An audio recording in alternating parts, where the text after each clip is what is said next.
It's up to you, Hal. Don't worry. Green Lantern shall defeat this evildoer. You think you can stop me, mortal? In brightest day, in blackest night, no evil shall escape my sight. Let those who worship evil's might beware my power, Green Lantern's light. What are you doing? What is that? It's a hot lady, dude. Naked. I do not get what's happening right now. Come on, dude, check out this hot naked lady.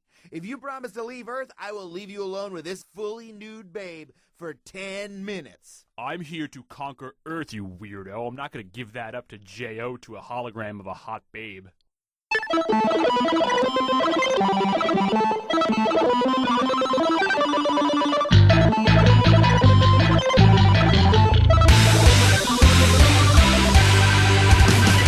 Hello and welcome to another episode of Rollin' 20. We are the show that heard a bunch of guys out in Oregon are looking for snacks. We hear Chipotle is offering food. I am Jeremy. No Chipotle.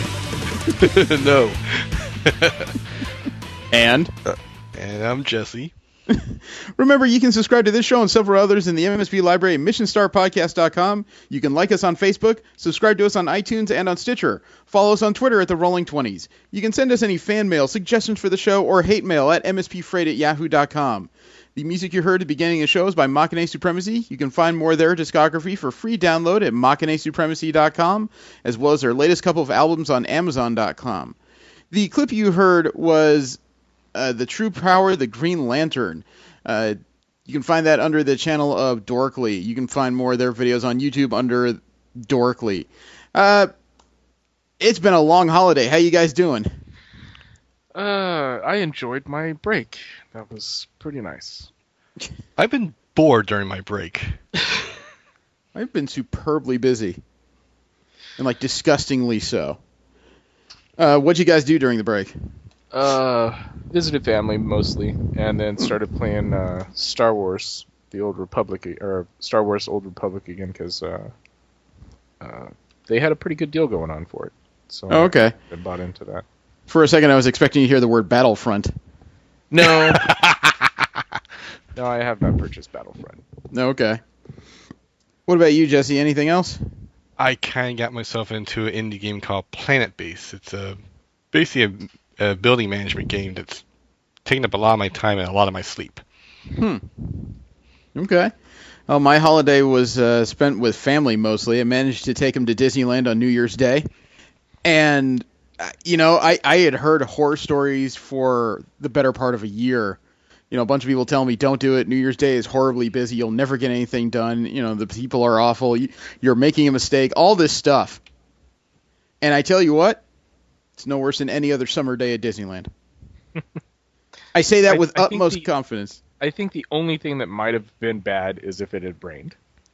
That, the rain I was actually prepared for. I had an extra budget set aside just for galoshes and umbrellas, and I knew where Target was, down the street, Mm-hmm. But frankly, we managed to do about a dozen things before lunch.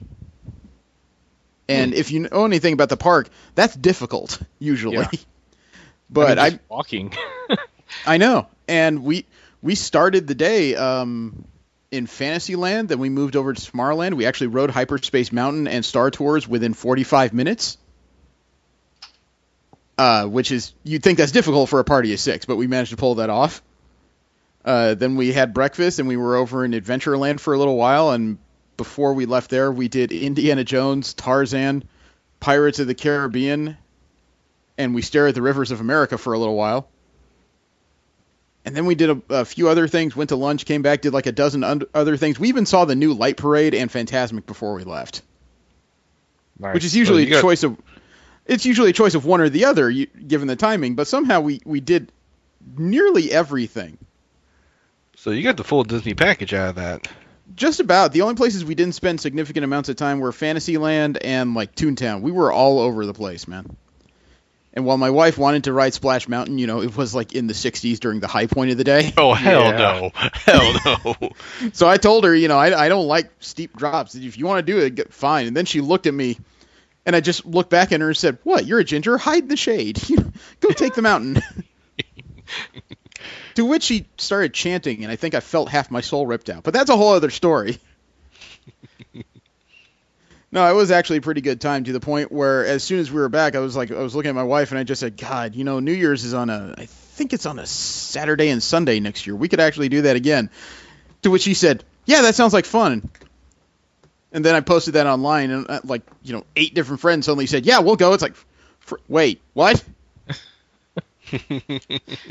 So all of a sudden I'm in another goddamn thing. So that's my life. You're just putting yourself out there, man. I know, but everybody thinks I'm sexy. The subject of the week is the first 3 issues of Strangers in Paradise by Terry Moore. We talked to him a little bit at Great American Comic-Con, and he got our interest based on the description of his series, so we decided to check it out. Before then, we get into the news of the week, and as per usual, we're going to start with Marvel Media News. It's where we talk about the projects that do not end up on the comic book page, but they end up on the TV screen, on Netflix, on movie screens, and all this other stuff. And the first story comes to us via Kevin Feige, the guy who's running Marvel Cinematic Universe. Uh-huh. Mm-hmm. He's being frustrating because he confirmed who the main villain is, except he didn't confirm who the main villain is. Really? Yeah, he wouldn't say which character it is, but he did say that Mads Mikkelsen will be playing the central villain of this story. And as detailed as he would get, is that Feige said that Mads' character is, quote, a sorcerer who breaks off into his own sect.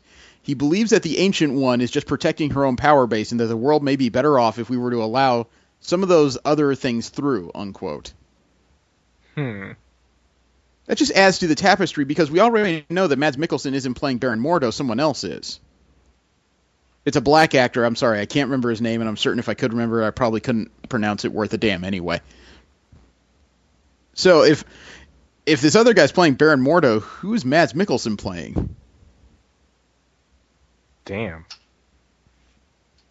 I don't know Doctor Strange's pantheon well enough. I mean, initially I'd say Mads Mikkelsen would be Baron Mordo, and the other guy would probably be like Brother Voodoo or something. But we already know that's not true, unless it's more placeholder names like Michael Bay likes to use whenever he films a Transformer film. That, or it could be it's true that this guy's playing Baron Mordo and Mads Mikkelsen is playing the Dread Dormammu. Which is entirely possible. It only recently came out today that Dormammu will be somewhere in this film.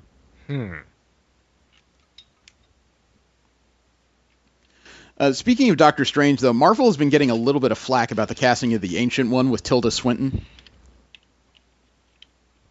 You guys remember that? No. The Ancient One in comics is a Tibetan monk or a Tibetan leader who starts teaching Stephen Strange in the arts of magic. Right. In this movie, it's being played by Tilda Swinton. She's the lady who played the angel in the Constantine movie. Yes. And some people are taking this rather badly.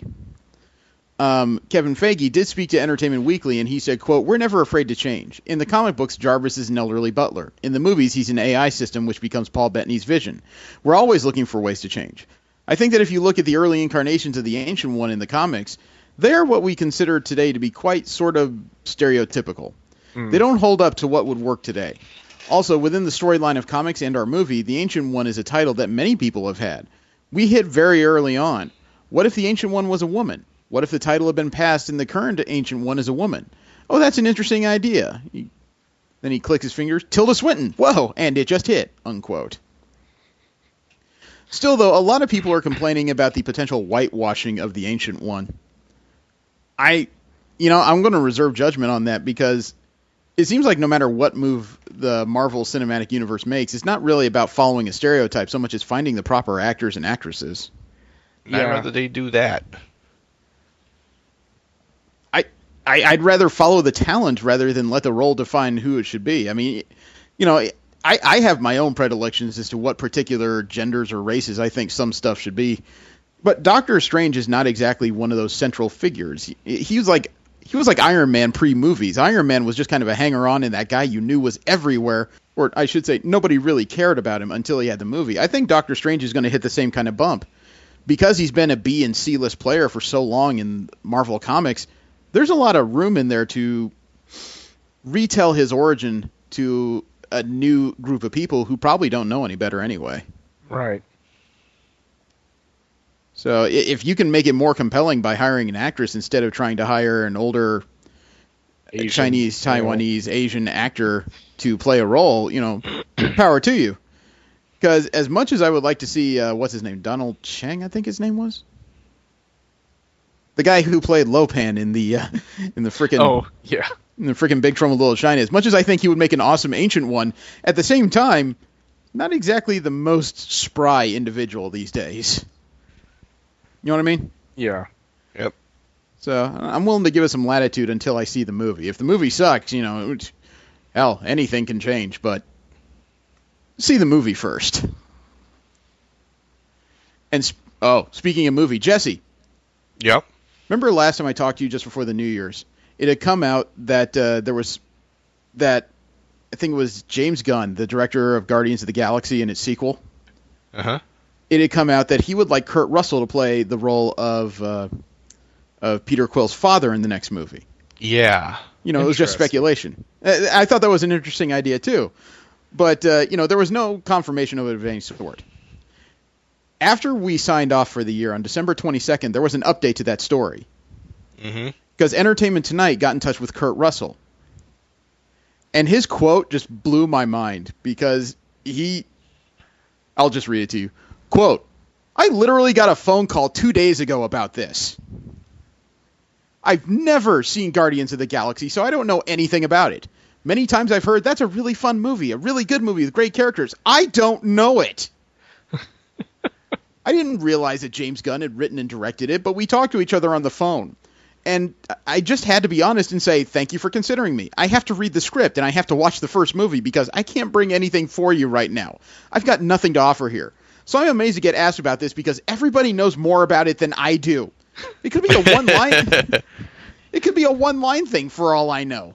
But yeah, we're talking about it. There's just nothing to talk about at the moment, unquote. So the story broke before the actor even knew people had been mentioning his name. Whoops. Yeah, seriously. That begs a secondary question, though. I mean, what character in the Marvel Universe, or at least the Marvel Cinematic Universe, is supposed to be Peter Quill's father if you're casting Kurt Russell to do it? That's a damn good question. Because the director kept saying they're not going with Emperor Jason from the comics. Right. The current father, Peter Quill, it's supposed to be something else.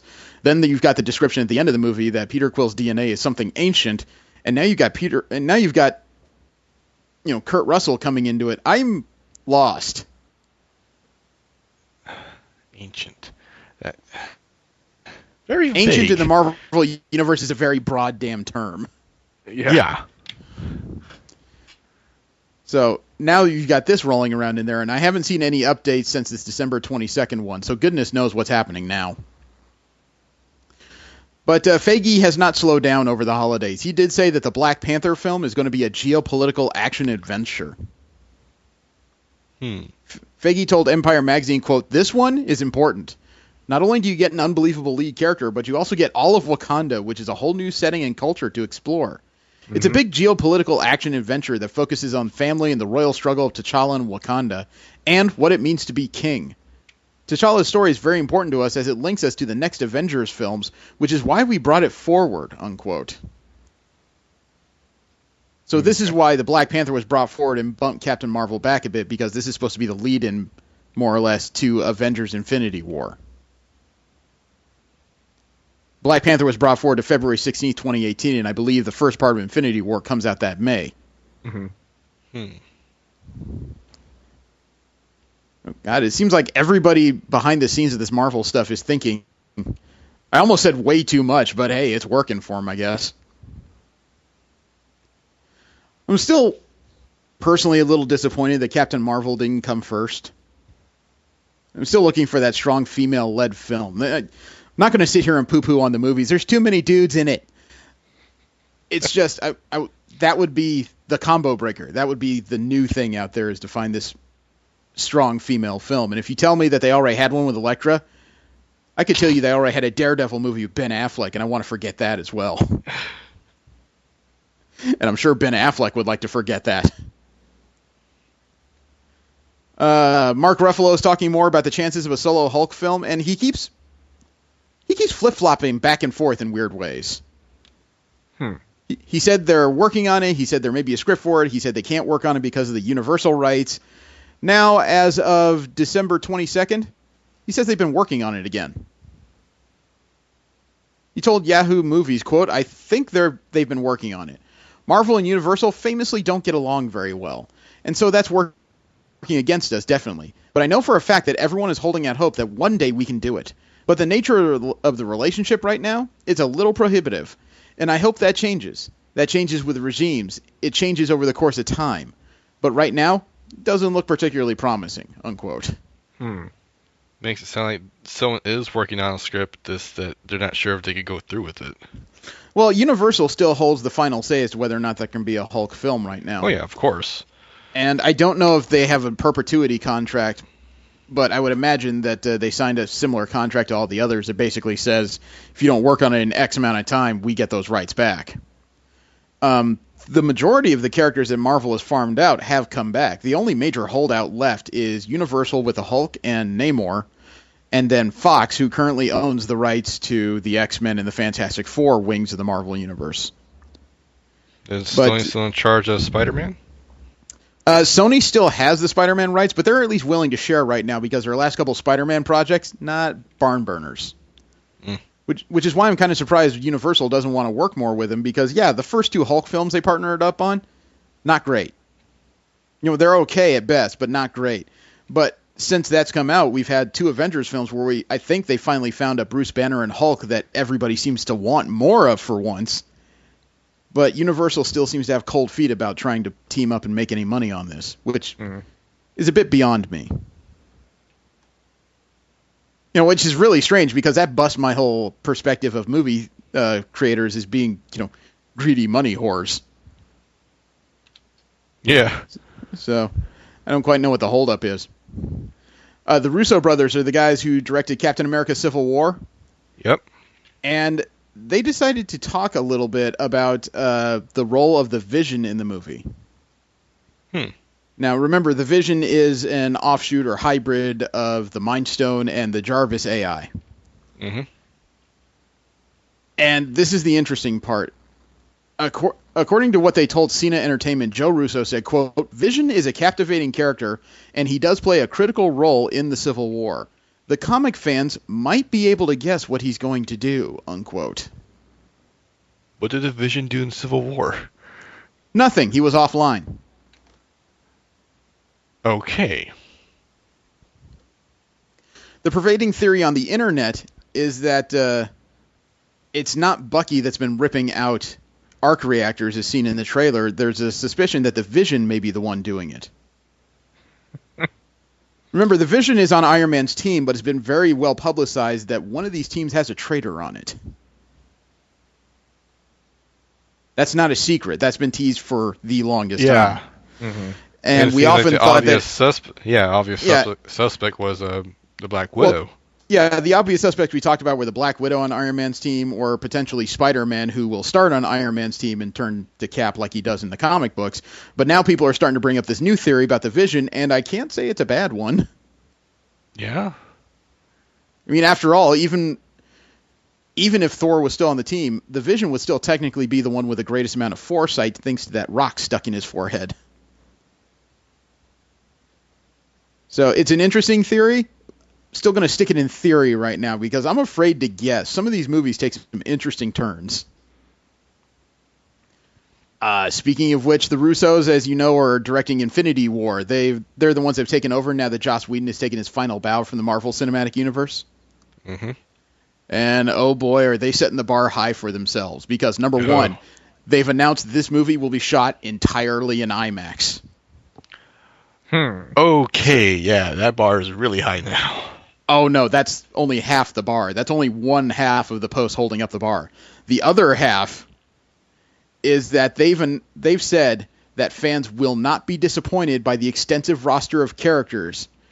And they've called this two-part blockbuster, The Infinity Wars, coming out May of 2018 and 2019, the culmination of 20 films. quote, they said, quote, there are 20 movies behind them. They're the culmination of 20 films. You won't be disappointed in the scale of those movies or the number of characters that are in them. As mentioned, it's the culmination of 20 movies, so 20 films worth of storytelling will intersect in those movies, unquote. Wow, it's like reading comics. That's the kind of stuff I'm usually very skeptical about that, but the Russos, after directing the last two Captain America, or at least Captain America Winter Soldier, I'm impressed with their ability to tell a good story without ignoring characterization. Now, granted, you're talking about 20 to 24 some odd characters that are going to be across two films, and that still sounds really, really difficult. And I don't think they've started filming on this yet, have they? Not that I've heard. No. Okay, so that's an awful lot of talk you got to back up. You think they can pull that off?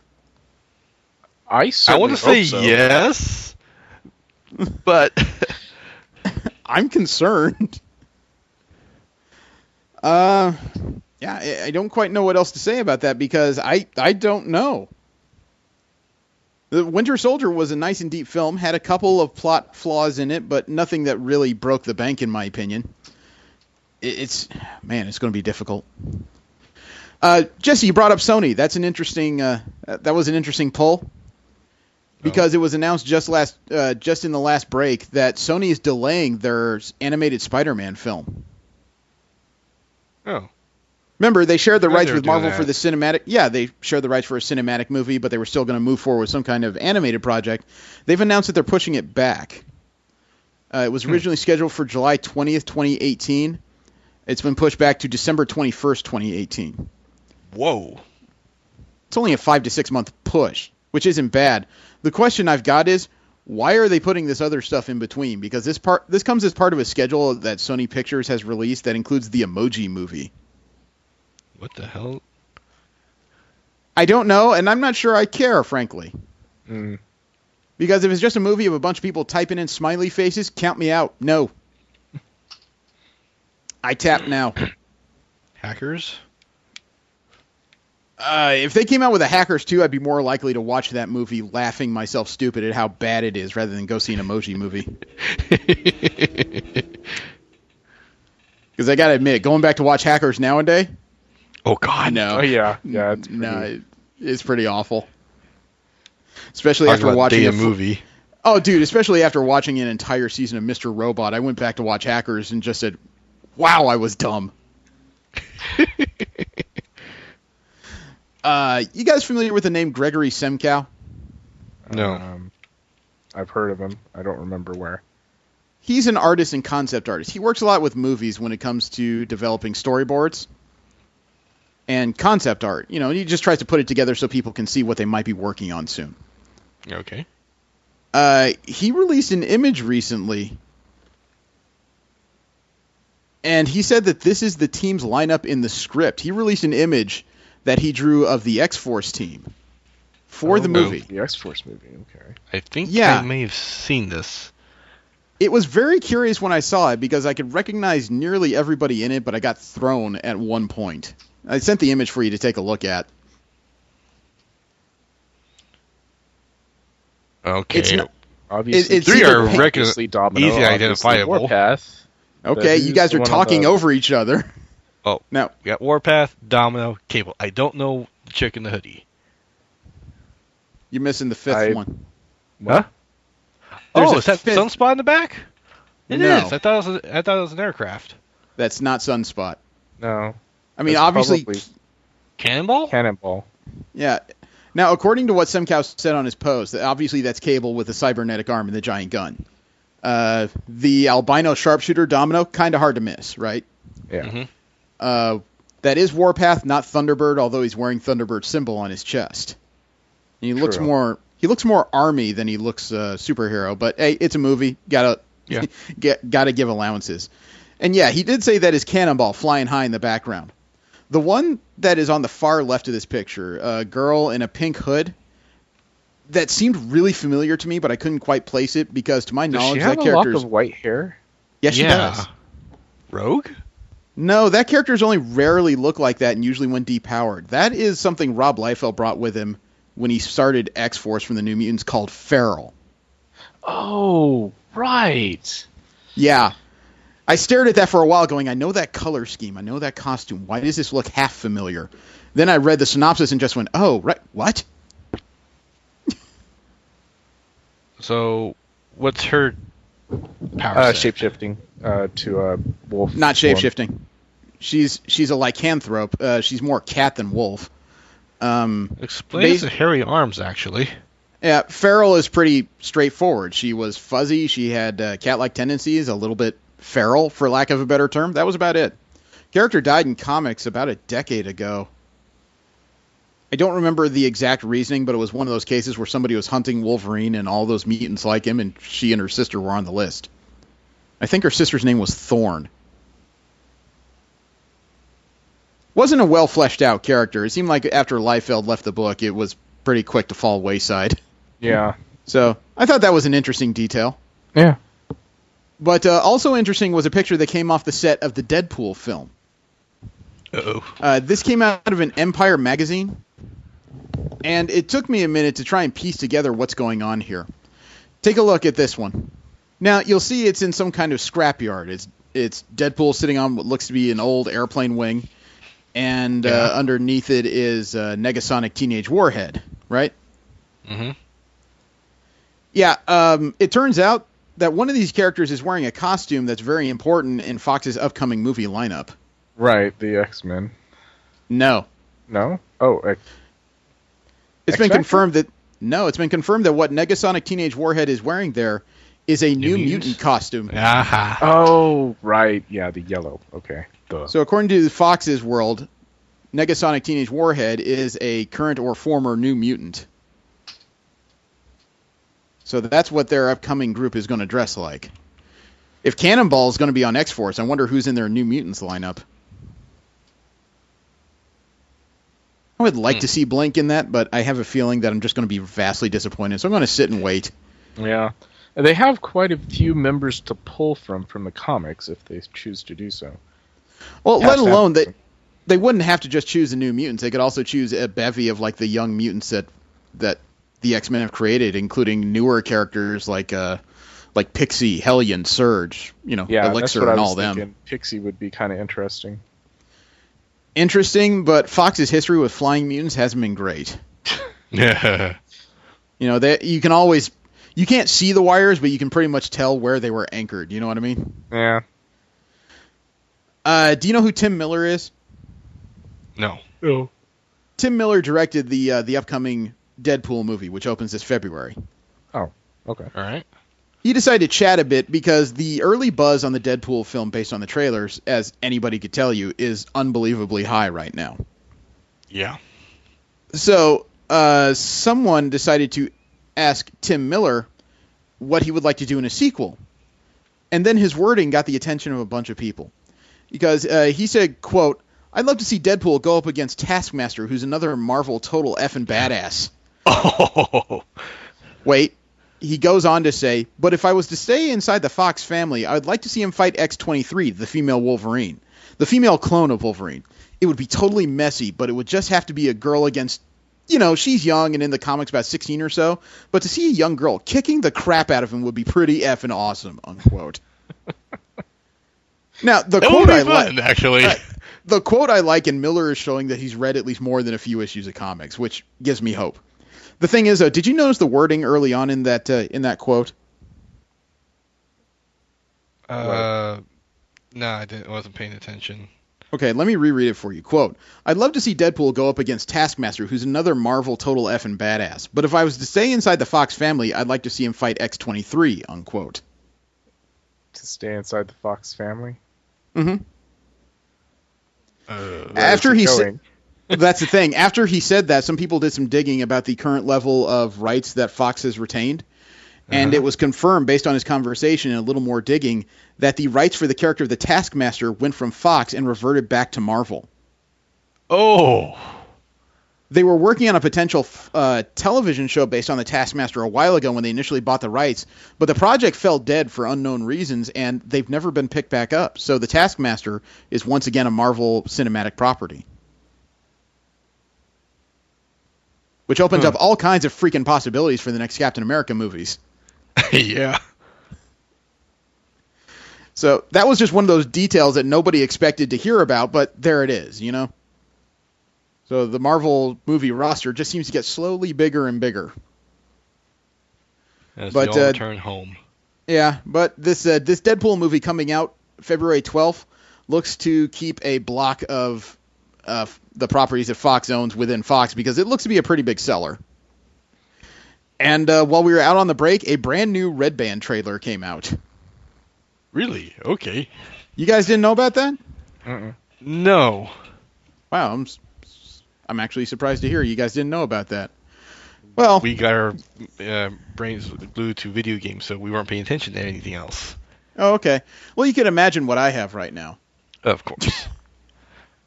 I'd be bad at this if I didn't. I sent the video.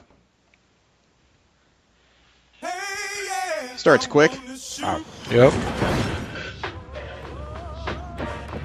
I like how he's playing with a window. And gratuitous crotch. Dopinder. Pool. Dead. Why the fancy red suit, Mr. Poole? Oh, that's because it's Christmas Day, Dopinder. And I'm after someone on my naughty list.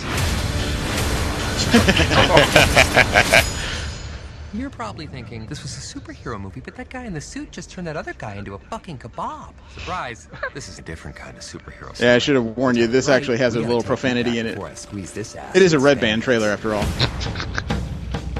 Mr. Wilson, you've recently been diagnosed. I can't tell you how many times I've heard that. Mr. What if I Wilson. told you we can cure you and give you abilities most men only dream of? Isn't that the guy who played the lieutenant in the Galaxy Quest movies? Not a good one? I didn't watch that.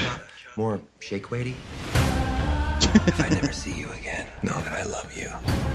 When I'm finished, your mutated cells will heal anything. But Was that you Spike? still think Was we're that making you a Marrow? superhero. Maybe. You a super slave.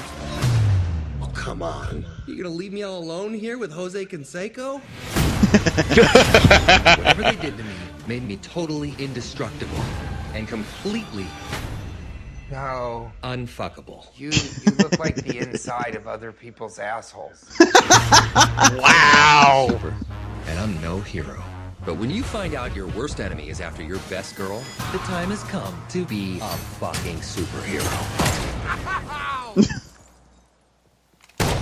Oh, Right up Main Street. Hear the music. kick the head. We can't allow this Deadpool. I don't have time for your X-Men bullshit, Colossus. Besides, nobody's getting hurt. Well, there's that. That guy was up there before we got here. I've heard a lot of those. Damsel in distress ain't one of them. Time to make the chimmy fucking chongas. Watch for the cartoon drawing. Have you seen this man? I never say this, but don't swallow. Shit. Did I leave the stove on? Yeah, you're way too much dude for me. That's why I brought him. Oh! I mean, that's why I brought her? Oh, no, finish your tweet. That's fine. Just give us a second. Go get her, Tiger. Oh, I so pity the dude who pressures her into prom sex. I have seen this. I swear there needs to be a scene where he goes up to a taco truck and scores a chimichanga. Just because. Well, obviously they're taking a hell of a departure from the powers of Negasonic there, who was only a precog in comics. So I don't quite know what she's supposed to be doing, but hey, it is what it is. No, Fox has fucked up the X-Men already, so... Well, did you know that Quentin Tarantino nearly made a film in the Marvel Cinematic Universe years ago? Really? Yeah, he was talking about, after he did Reservoir Dogs, he considered doing a Luke Cage movie. Huh. Interesting. But at the time, he ended up writing something else he was working on called Pulp Fiction. Oh. He said in the middle of an interview, quote, "It was my comic geek friends that almost talked me out of it. I thought Larry Fishburne back in the day would have made a great Luke Cage. Then they were talking about Wesley Snipes. I could see them both, but I was like, I think Fish would be better. And they go, yeah, but he could work out and everything, and he doesn't have the bod that Wesley Snipes has, and Luke Cage needs to have the bod."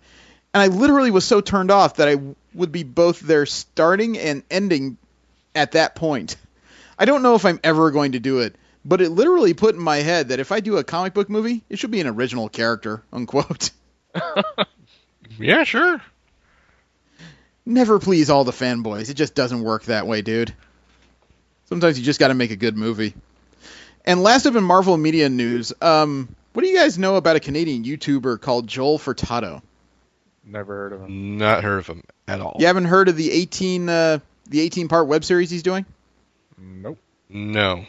He's doing an original animated project based on the 1990s version of the X-Men. Really? Yeah, it appears to be some... I don't know if it's an aesthetic he's going for, but it seems to be a combination of CG and a graphic mess that makes everything look somewhat pixelated. Judging by the roster he's going by, either he hasn't read comics lately, or he was going specifically off the Capcom fighting games that the X-Men were in. You guys want to see what he was doing? Sure. Here we go. I sent the video. Disclaimer. Like I starts with a disclaimer that says it. What? I said disclaimer. Oh, yeah. There's Baldy. So we have a Danger Room session. Cyclops. Storm. Wolverine. Mr. Snickety Snick. Jean.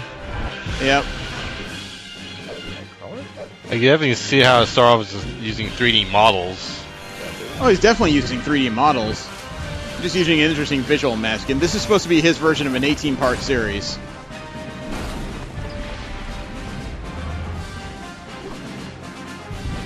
Powers are usually very reminiscent of what they had in the game, although he has some weird variations to it, I've noticed. Uh-huh.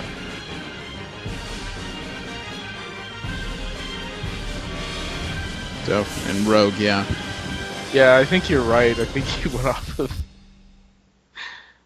the game. Yeah, I'm not going to say it's bad or anything. I wish he'd gotten a little bit outside the weird comfort zone that people have over the same 12 characters in the X-Men universe. Because me personally, I thought that was the strength of the First Class movie, was that it got far away from the usual comfort zone of X-Men. And then, of course, with the second movie, Days of Futures Past, we got shoved right back into it. You know what I mean? Always ends up with the same general people. Let's see. We got DC media news, and oddly enough, with all the stuff that Marvel put out during the holiday period, DC only had 3 really relevant pieces of news I could find. There was a lot of promo clips of the upcoming series, like Flash and everything, but I haven't seen a whole lot of actual new media come out. However, it was announced that there would be a sneak peek of the Wonder Woman movie and a new Suicide Squad trailer that would debut in a special coming out on the CW network. Huh. The CW's announced 2 all-new half-hour specials to air on January 19th, called DC Films Presents Dawn of the Justice League and DC's Legends of Tomorrow, Their Time Is Now. The Dawn of the Justice League will be hosted by Kevin Smith, and it's supposed to have a new Suicide Squad trailer and the sneak peek of 2017's Wonder Woman film. Now, when it comes to the other one, it's supposed to be hosted by DC's Chief Creative Officer, Jeff Johns. And that's going to be the Legends of Tomorrow, Their Time Is Now special. It's going to be promoting the new TV series that debuts, I think, 2 days after that. It's going to feature clips and interviews from the cast and crew, including Greg Berlanti himself. They'll be airing after an all-new episode of The Flash on January 19th. So, speaking of The Flash, though, one of the relevant pieces of news I found was actually fairly interesting. Do you remember Matt Letcher? No. Actually, I should ask, how much of the first season of Flash have you guys seen? I've seen it all. Have not watched. Okay. Matt Letcher was only in 1 episode of The Flash in the first season. And in that episode, he played the undisguised Eobard Thawne. the one that went back in time and Okay, yeah. and killed what's his name, Harrison Wells. Mm-hmm. Well, it turns out Matt Letcher is going to be in season 2 of The Flash, and when he is, he's going to be Eobard Thawne again. The actor himself, I'm not sure. And it doesn't appear, based on the description, that he's playing another character or an Earth 2 version of the character. He's going to play the original Eobard Thawne returning. Which adds a whole list of questions, doesn't it? Yeah. Because for those who aren't familiar, Eobard Thawne was annihilated from the time stream in the first season when his ancestor, Eddie Thawne, shot himself. So that begs the question, did Eddie Thawne fail at shooting himself? Did he end up surviving in Earth 2 somehow? Wouldn't it be weird if he was Zoom? This new speedster that's running around in season 2, wouldn't that be just the ultimate kick in the ass? But I digress. Maybe I'm thinking too far ahead here. And the only other piece of DC media news I have is an interesting one regarding the series of Supergirl. When I say interesting, it doesn't necessarily have to do with the character of Supergirl itself. It has to do with a little bit of a creative snafu. And boy, yeah, this requires a little bit of storytelling. In an upcoming episode on January 18th, one of the actors from Buffy the Vampire Slayer, Emma Caulfield, is going to debut as a character called Cameron Chase. Okay? Mm-hmm. Okay. A recent cast list released by CBS about a week and a half ago has changed the name of that character to from Saffron Bell. Oh, no, excuse me, to Saffron Bell. The interesting part of this is that DC doesn't seem to own the rights to the character of Saffron Bell anymore. Really? This is where it gets weird. Saffron Bell debuted in September 1st, 2004, in both Bloodhound #1 and Wonder Woman 2006. The character is an FBI agent who worked for Bloodhound's lead character, Travis Clevenger. The Bloodhound series did not last long, and after a decade, the creator of the character, Jolie?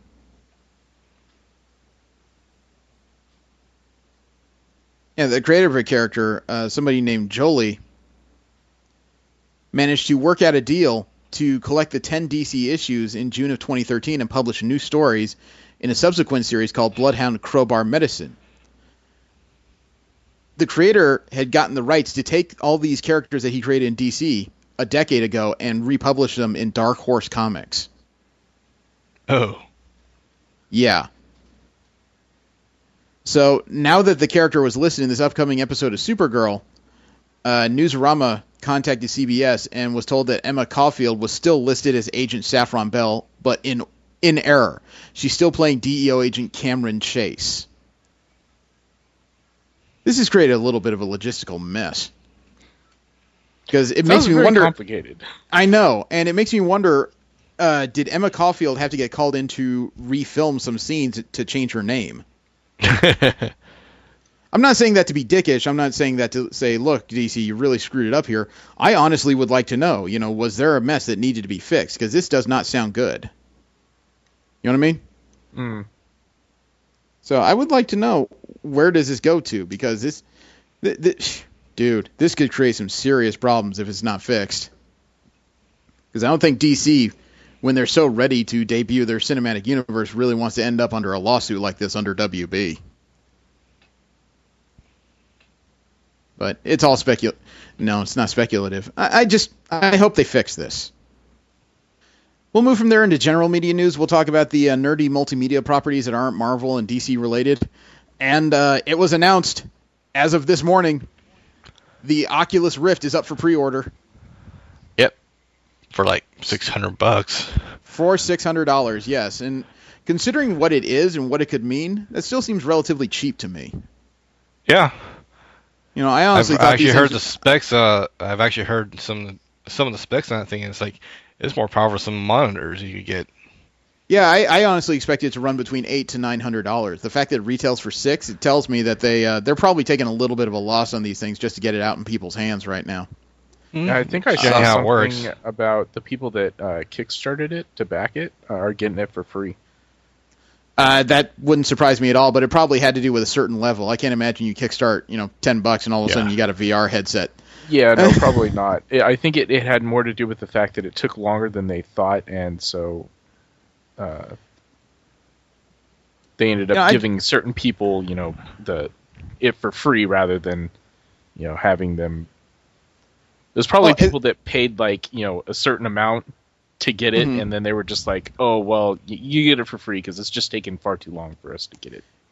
To me, though, this thing, it's shaking out a lot like my opinions about other consoles and technologies. I would rather see people get it, try it out, and shake the bugs loose before I get involved in it myself. Mm-hmm. Yeah. Yeah, I don't plan on running out and pre-ordering it. No, I'm gonna $600. Well, on top of that, you need some heavy-duty hardware in your computer just to run it properly. Yeah, and my computer's several years old. I'm going to need an upgrade before I can really run one of these things. I know it. All right, my computer's been hand-me-down, when I got it 6 years ago. Yeah, I remember Frankenstein. Now, in regards to Star Trek, a lot of stuff is coming out regarding Star Trek recently, and not all of it has to do with the modern remake Star Trek. I take it you guys have already heard about the Star Trek stamps for 2016. I saw them in passing. The U.S. Postal Service is actually releasing a new set of Star Trek stamps this year based on the original Gene Roddenberry created show. The art was done by director Antonio Alcada, and honestly, these do not suck. They're forever stamps, so they're good whenever you decide to use them, or if you decide to use them. But I can see these making some decent collectibles for the Star Trek fan in your life. They're all really simple designs. Often they have to do with starscapes and the little things like the Vulcan symbol for Live Long and Prosper, Federation symbols, the outline of the Enterprise, or a version of somebody teleporting. I think it's a nifty idea. Yeah. It's nowhere near as overstated as I feared it could be. But speaking of Gene Roddenberry, holy crap, he left something behind that I don't think anybody expected. What? Gene Roddenberry died 25 years ago, right? Mm-hmm. Yeah. The Wrap is reporting that Roddenberry's family has discovered something. They've discovered an unknown project he was working on. Lots of documents, according to Mike Cobb, who's a director of Drive Savers and Engineering. Uh-huh. And they found all this in 2016, which just happens to be the 50th anniversary of Star Trek. There is a little bit of a hiccup that's going to require some specialized equipment. Turns out that all these documents were left on nearly 200 5.25 floppy disks. Wow! Which is interesting, because that means this is an in-depth project. That's great. However, I don't know anybody that runs floppy disk these days. This is going to have to be taken to somebody for a little bit of unzipping and decompression. Yeah, 5 1/4 floppies. I don't know anybody that... Wow. Yeah. Hit the Wayback Machine to get that back. Yeah. It was obsolete hardware. They did open it. They did unseal the documents. But for right now, the Roddenberry family is keeping very secret what they found on those disks. Can you blame them? No. Right now, there's probably a new set of people going through the Roddenberry family trash to try and find some clue as to what's going on.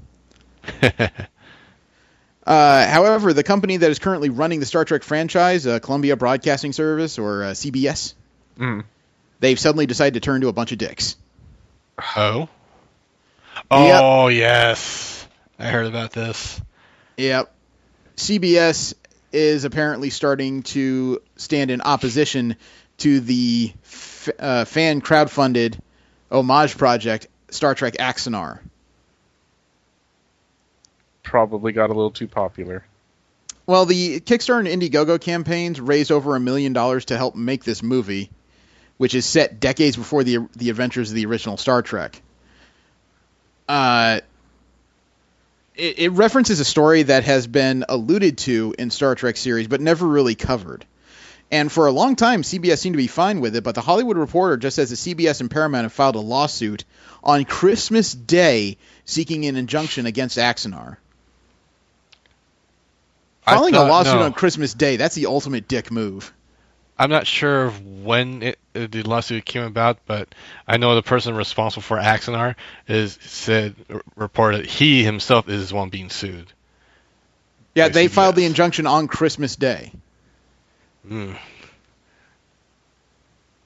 You know, presumably this has to do with CBS actually starting to work on a Star Trek show again. But, damn, the worst part is, as much as I like the project of Axanar and I'm curious to see it, in the end, CBS really does have the rights to do what they want here. Yeah. Yeah.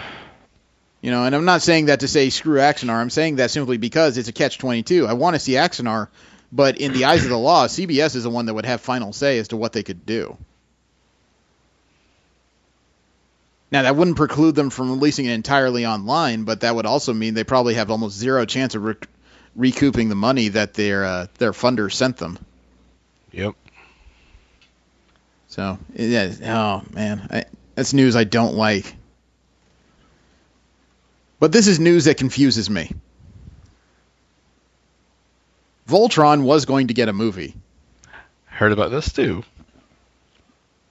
A remake of the 1980s animated show about 5 lions that form one gigantic super robot. And yes, I know that now that I've said that out loud, it's another show that makes me really question what kind of kid I was. Originally, it was supposed to be a movie. That movie has now been canceled because they've decided to move the series to Netflix and make a TV show out of it. I'm a bit curious about it. I'm not entirely curious about it. It's one of those things that stokes my curiosity in certain levels, but in others just kind of makes me want to vomit in my mouth a little bit. So I'm not sure. That apparently was procured at the same time Netflix got the rights to Troll Hunters, which is going to be a new series by Guillermo del Toro. You know, I'm not going to say they're making a bad decision. I mean, goodness knows, Netflix is probably dancing with joy after all the Marvel stuff they got. Mm-hmm. Actually, that reminds me of a story. I couldn't find the... Oh, dude. This made me laugh myself stupid. I bet you I misfiled this. Batman v Superman may have another Marvel problem. Really? Yeah. Yeah. It was announced just early this week, as far as I know, that Daredevil Season 2 opens on March 25th, 2016. Uh-huh. You know what date that is? The same day Batman v Superman comes out? Yes, it is. I saw the post online. I'm like, wow, that's curious. And then I saw other people posting, your move, DC. Yeah, I saw that too. You know, which I guess is... It's not exactly the same fight since Marvel Cinematic and Marvel Entertainment are now two separate entities, but still, what are the frickin' odds, man? Yeah, but I'll be honest, it's in 2 different platforms. It is, but it could still take a chunk out of things when people have to consider spending money for a movie versus just, for lack of a better term, Netflixing and chilling. You know, there's that consideration, and then somebody else pointed out to me, oh, damn it, that's the same weekend as WonderCon.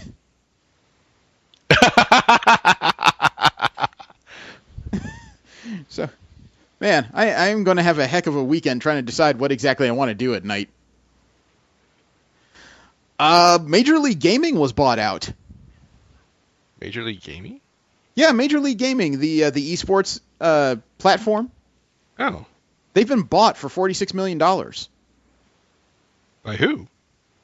That is the curious news. They've been bought out by Activision. EA? No, not Activision. not Yeah. Right. Not Electronic Arts. Activision has bought out Major League Gaming. Now, it's not a straight cash buy. There was a $31 million initial purchase paid by Activision by a combination of cash and the assumption of certain liabilities. What that means is that apparently Major League Gaming has been losing money for quite a regular amount of time now. Uh-huh. So Activision is assuming that debt. Then there's an additional $15 million that's being held in escrow pending indemnification claims that may arise from the sale. In other words, problems that the sale causes, that $15 million is going to be used as an emergency buffer. So it sounds like the original owners of Major League Gaming are probably only getting somewhere between 10 and 15 million out of the sale of 46 million. Which I guess probably still gets them back more money than they likely put into it. The really sad part about this, though, is that Major League Gaming, up until recently, was a publicly traded company. and a large amount of stockholders are not going to see any money for their shares. Because they have to liquidate the stock for all MLG shareholders, and only certain tiers of shareholders will receive benefits from the purchase due to the amount of debts. So the debt financing rounds, just for this year alone, the financing on the debts is over $6 million. So, take that for what you will, but I guess Activision just bought a platform to hold tournaments for things like Call of Duty, didn't they? No, I think they're just do it for all their Blizzard games. Could be. Now, you guys have both seen Star Wars The Force Awakens by now, I assume. Yep. Yes. You guys know that there's a canon story for a character that has no name? Who? They call him designation TR-8R. Oh. I've seen that going around. TR-8R is the unknown stormtrooper in the movie who challenges Poe Dameron to a fight using that riot nightstick. Oh, okay. It calls him a traitor. Yeah, he's the one that yells out, "Traitor!" Other than that, we don't really know who that is. Turns out there's a story from one of the books that if you read it, there's a likelihood of whom this character is, but we're still not entirely sure who it is. Okay? Okay. According to... Now, let's see. I need to scroll to the right part of the story. Okay, according to Before the Awakening, which is a novelization about this new Star Wars universe, it was written by Greg Rucka. Finn grew up as part of a 4-man fire team, which consisted of himself, known as FN-2187, and 3 others, FN-2199, FN-2000, and FN-2003. Because of their designations, they're given nicknames in training. Let me see. 2199 is called Nines, 2000 is called Zero, and 2003 is called Slip. The last one got his nickname because he's always slipping up. Okay? Okay.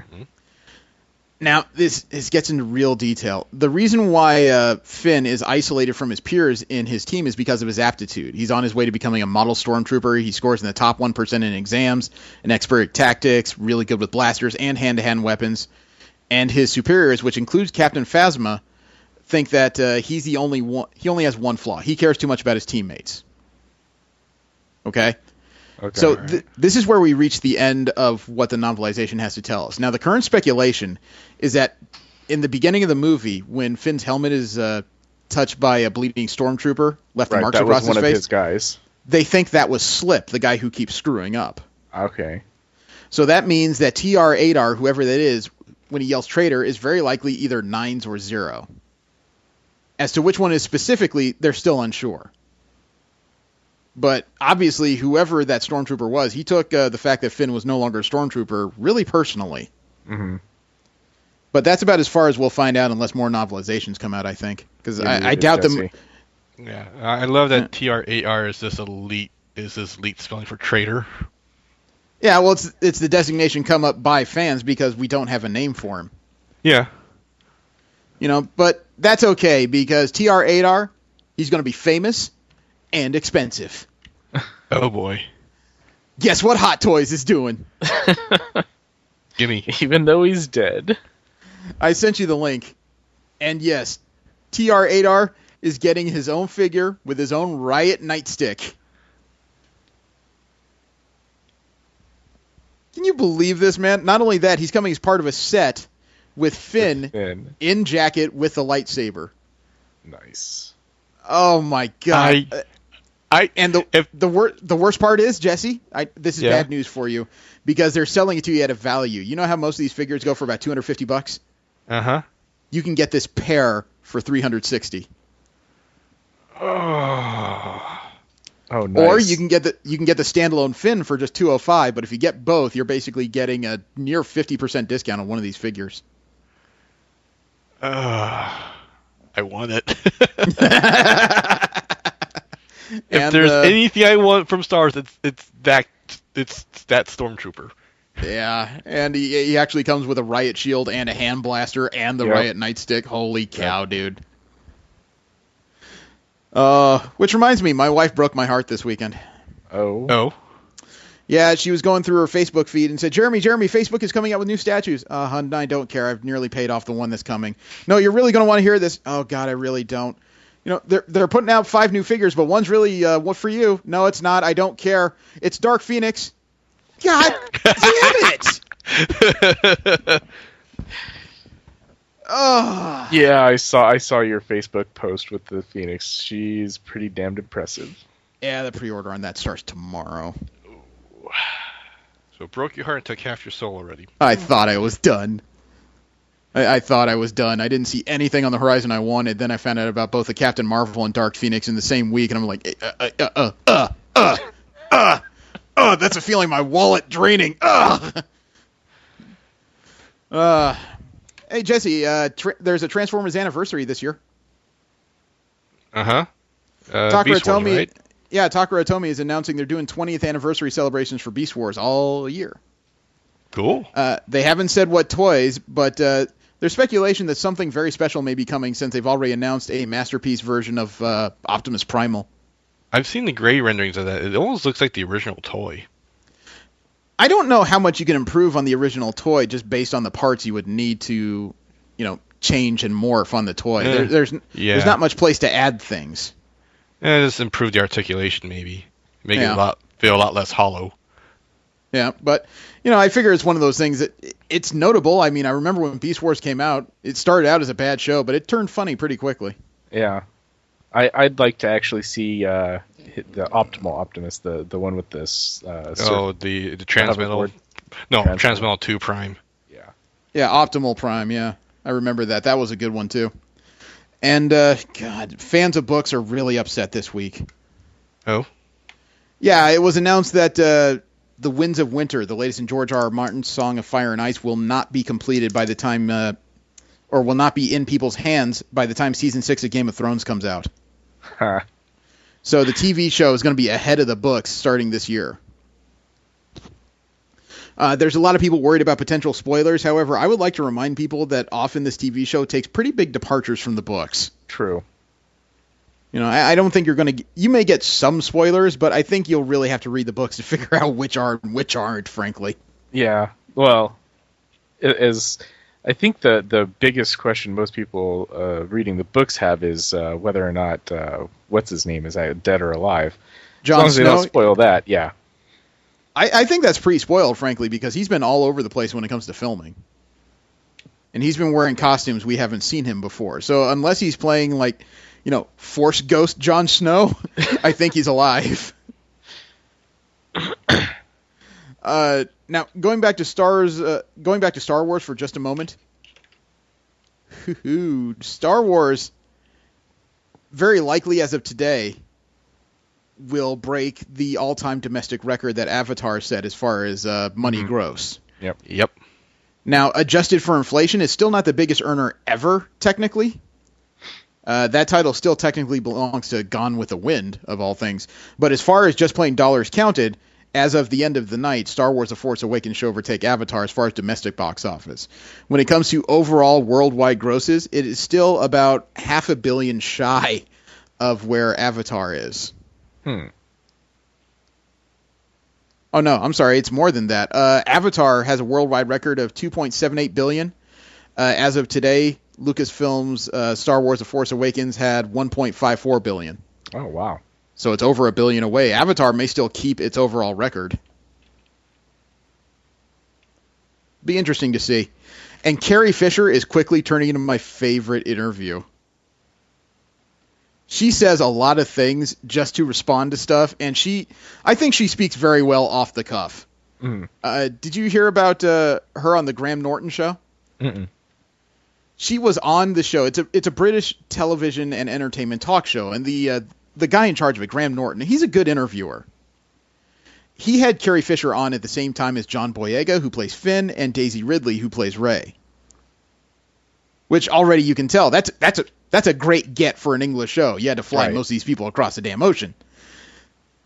But Graham Norton decides to ask Carrie Fisher an interesting question. He decided to ask her, what advice would you give to Daisy Ridley as the new, young heroine of these movies? And Carrie Fisher turns to her and says, quote, 1, don't go through the crew like wildfire. And 2, don't take any advice from me, unquote.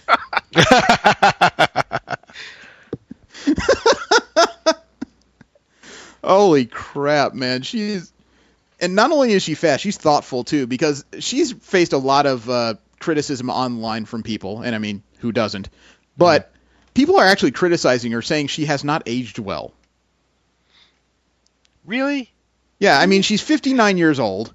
She lived in the era of partying. She had noted drug and alcohol problems. I think she's gotten through it pretty well. She's freaking coherent, which is more than we can say for Gary Busey, who I think is younger than she is. Definitely doing better than Charlie Sheen, who's like half her freaking age, right? Yep.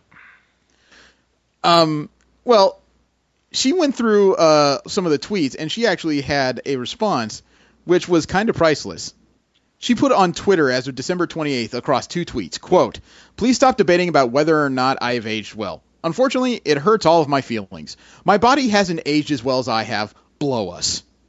My body is my brain bag. It hauls me around to those places and in front of faces where there's something to say or see," unquote. Which was brilliant, but I guess some people decided to respond to her because on December 29th, she released one more tweet, which almost entirely shuts down this conversation. It's frickin' brilliant. Quote, "Youth and beauty are not accomplishments. They're the temporary happy byproducts of time and or DNA. Don't hold your breath forever." Unquote. Oh, actually, she said, "Don't hold your breath forever. If you must, hold air." Unquote. I mean, damn, dude. That means there's a bunch of teenagers online who think they're smart, and they just got served by a 57-year-old woman. She did tell around the block. She knows what she's talking about. Yeah, she went through a bunch of people like wildfire, apparently.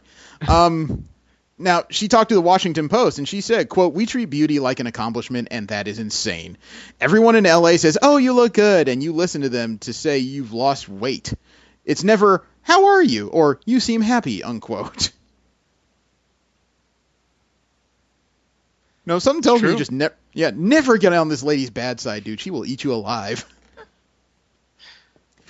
And another Star Wars related item. Dude, Daisy Ridley's gone Studio Ghibli. Voice acting? Yeah, she's going to be in the upcoming animated feature Only Yesterday, produced by Studio Ghibli. Huh. She's in one of the lead roles. It's going to be directed by Isao Takahata. This is supposed to opened in New York on January 1st, and it's going to be in other theaters as of February 26th. Nice. Yeah, Ghibli's one of the few ones that I can actually listen to dubbed and not shudder, because they actually get actors and actresses who can actually emote and kind of sound like they know what the hell they're talking about. Totally know the feeling. There is actually one more item in general media news, and it's an interesting one that gives me hope for the for upcoming animated stuff. Mm-hmm. The Gurren Lagann website recently changed its front page. Oh. It has a picture of the symbol of the Dai Gurren Brigade, you know, the symbol you find on most of the covers of the show. Right. Uh-huh. And all it says underneath is, "Coming soon." Oh, dear. What? Apparently, something is on the way in the realm of Gurren Lagann. This change was made as of the Monday we went on a break, which would make it like the 18th. So something is coming. There's no other details. They just put up a graphic. They said "coming soon" underneath, and then they put up the usual, copyright information. So something is on its way. I am curious. I know. I mean, as much as I enjoy the series and would like to know further about their adventures, frankly, that story was told. I don't think there's anywhere else to go. You know what I mean?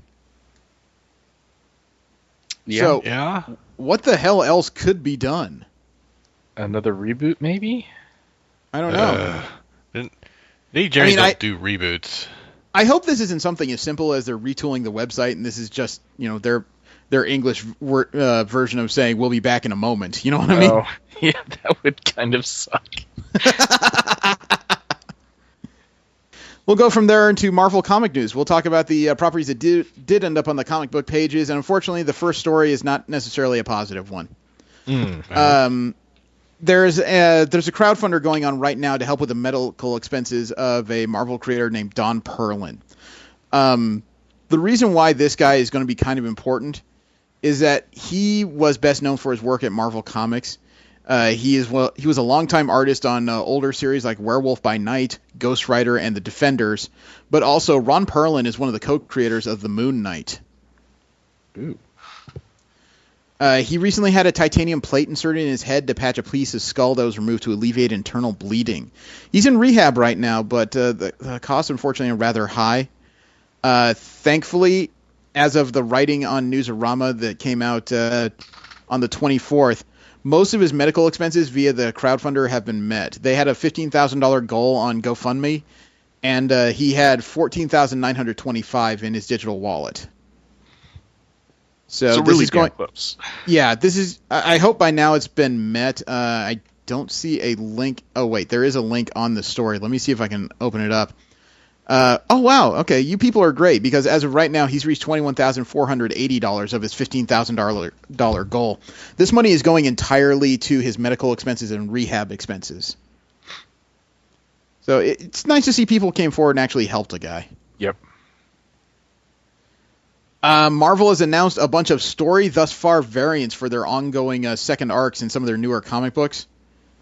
In other words, they're coming up with covers to try to summarize the story of everything that's happened up to this point so you can catch up and maybe get interested in these new stories if you weren't already. The variants will be on All New Inhumans number 5, All New X-Men number 4, Amazing Spider-Man number 9, Carnage number 6, Deadpool number 8, Doctor Strange number 6, Extraordinary X-Men 8, Guardians of the Galaxy 6, Invincible Iron Man 6, and Spider-Man 2099 number 8. This, I believe, will be the March titles. They're planning more of these variants to come in the April and beyond. It's a decent idea to try and get somebody curious about what in the heck am I looking at here. It's like I'm looking at the Iron Man one, the Invincible Iron Man one, and it shows a bunch of images that it could create a bunch of curiosity about where the storytelling is going right now. I mean, it gives you little snippets, cyber ninjas, Iron Man's new armor, the healed Doctor Doom, Mary Jane Watson working at Stark Enterprises. It creates a bunch of questions, you know what I mean? Yeah. So hopefully those questions will create interest in buying the book. And if you'll recall, about 2 months ago, there was a lot of flack from weird conservative outlets about Captain America fighting the Serpent Society. Steve, I don't know how familiar you are with that story. Not very. Okay, the Serpent Society is an older enemy of Captain America's from the 1970s, right? Okay. As of the current volume, the Sam Wilson Captain America, the current Captain America went down to the border because the Serpent Society was trying to shoot people who were crossing the border illegally. It wasn't a stance on illegal immigration so much as just the sanctity of life overall. Even if you don't agree with them, don't kill them is basically what he's trying to say, right? Right. Well, a lot of conservative outlets saw that and ran with it with the idea that Captain America is now against America. He's now against conservative values because they Fox and Friends, the weekend edition of Fox and Friends on Fox News actually tried to portray it as if all these Serpent Society members were just conservatives who were concerned about border security. Right, because, real life conservatives are out there shooting people crossing the border. Maybe militiamen, but that's still a gross overstatement, It's gotten... Yeah, I don't know. Have you heard of a thing called murder? Because that's what it is. I've heard of it. I didn't say I condone it. I'm just saying. It's like Fox and Friends. Hello, guys. What they were doing was wrong. It gets even better, though, because this parallel is not going away, unfortunately. The Serpent Society, in an attempt to cover up their activities or whatever their initial plan is, they decided to open a business. They call it Serpent Solutions. They're supposed to be some kind of weird consulting firm and security firm. And with initials are the SS. I know. Isn't it great? Yep. The Serpent Solutions is funny enough to me in and of itself because, frankly, it sounds like the kind of case where you almost expect as soon as they go out in the street, a bunch of military-clad people will be yelling "Yo-Joe," and they start yelling, exactly. Serpent back at them. I'm sitting there going, is this Cobra now, or what are we talking about here? I know. I think it's hilarious. What was it? Integrated. Enterprise. Yeah, Extensive Enterprises. Extensive Enterprises. Yeah. There we go. I had to dig deep for that one. But I mean, I do think that this will be some kind of poke at the 1% of the 1%, how these guys are just kind of earning money for the sake of earning money on everyone else's backs. I do think that to take this as some overall shot, or the past issues of the comics as some shot of conservatism as a whole, I think that's a real stretch. Yeah. And even if it's true, it's so freaking hidden down there, most people aren't even going to realize. I know. Unless, of course, the Serpent Society decides to take over some useless cabin out in Oregon.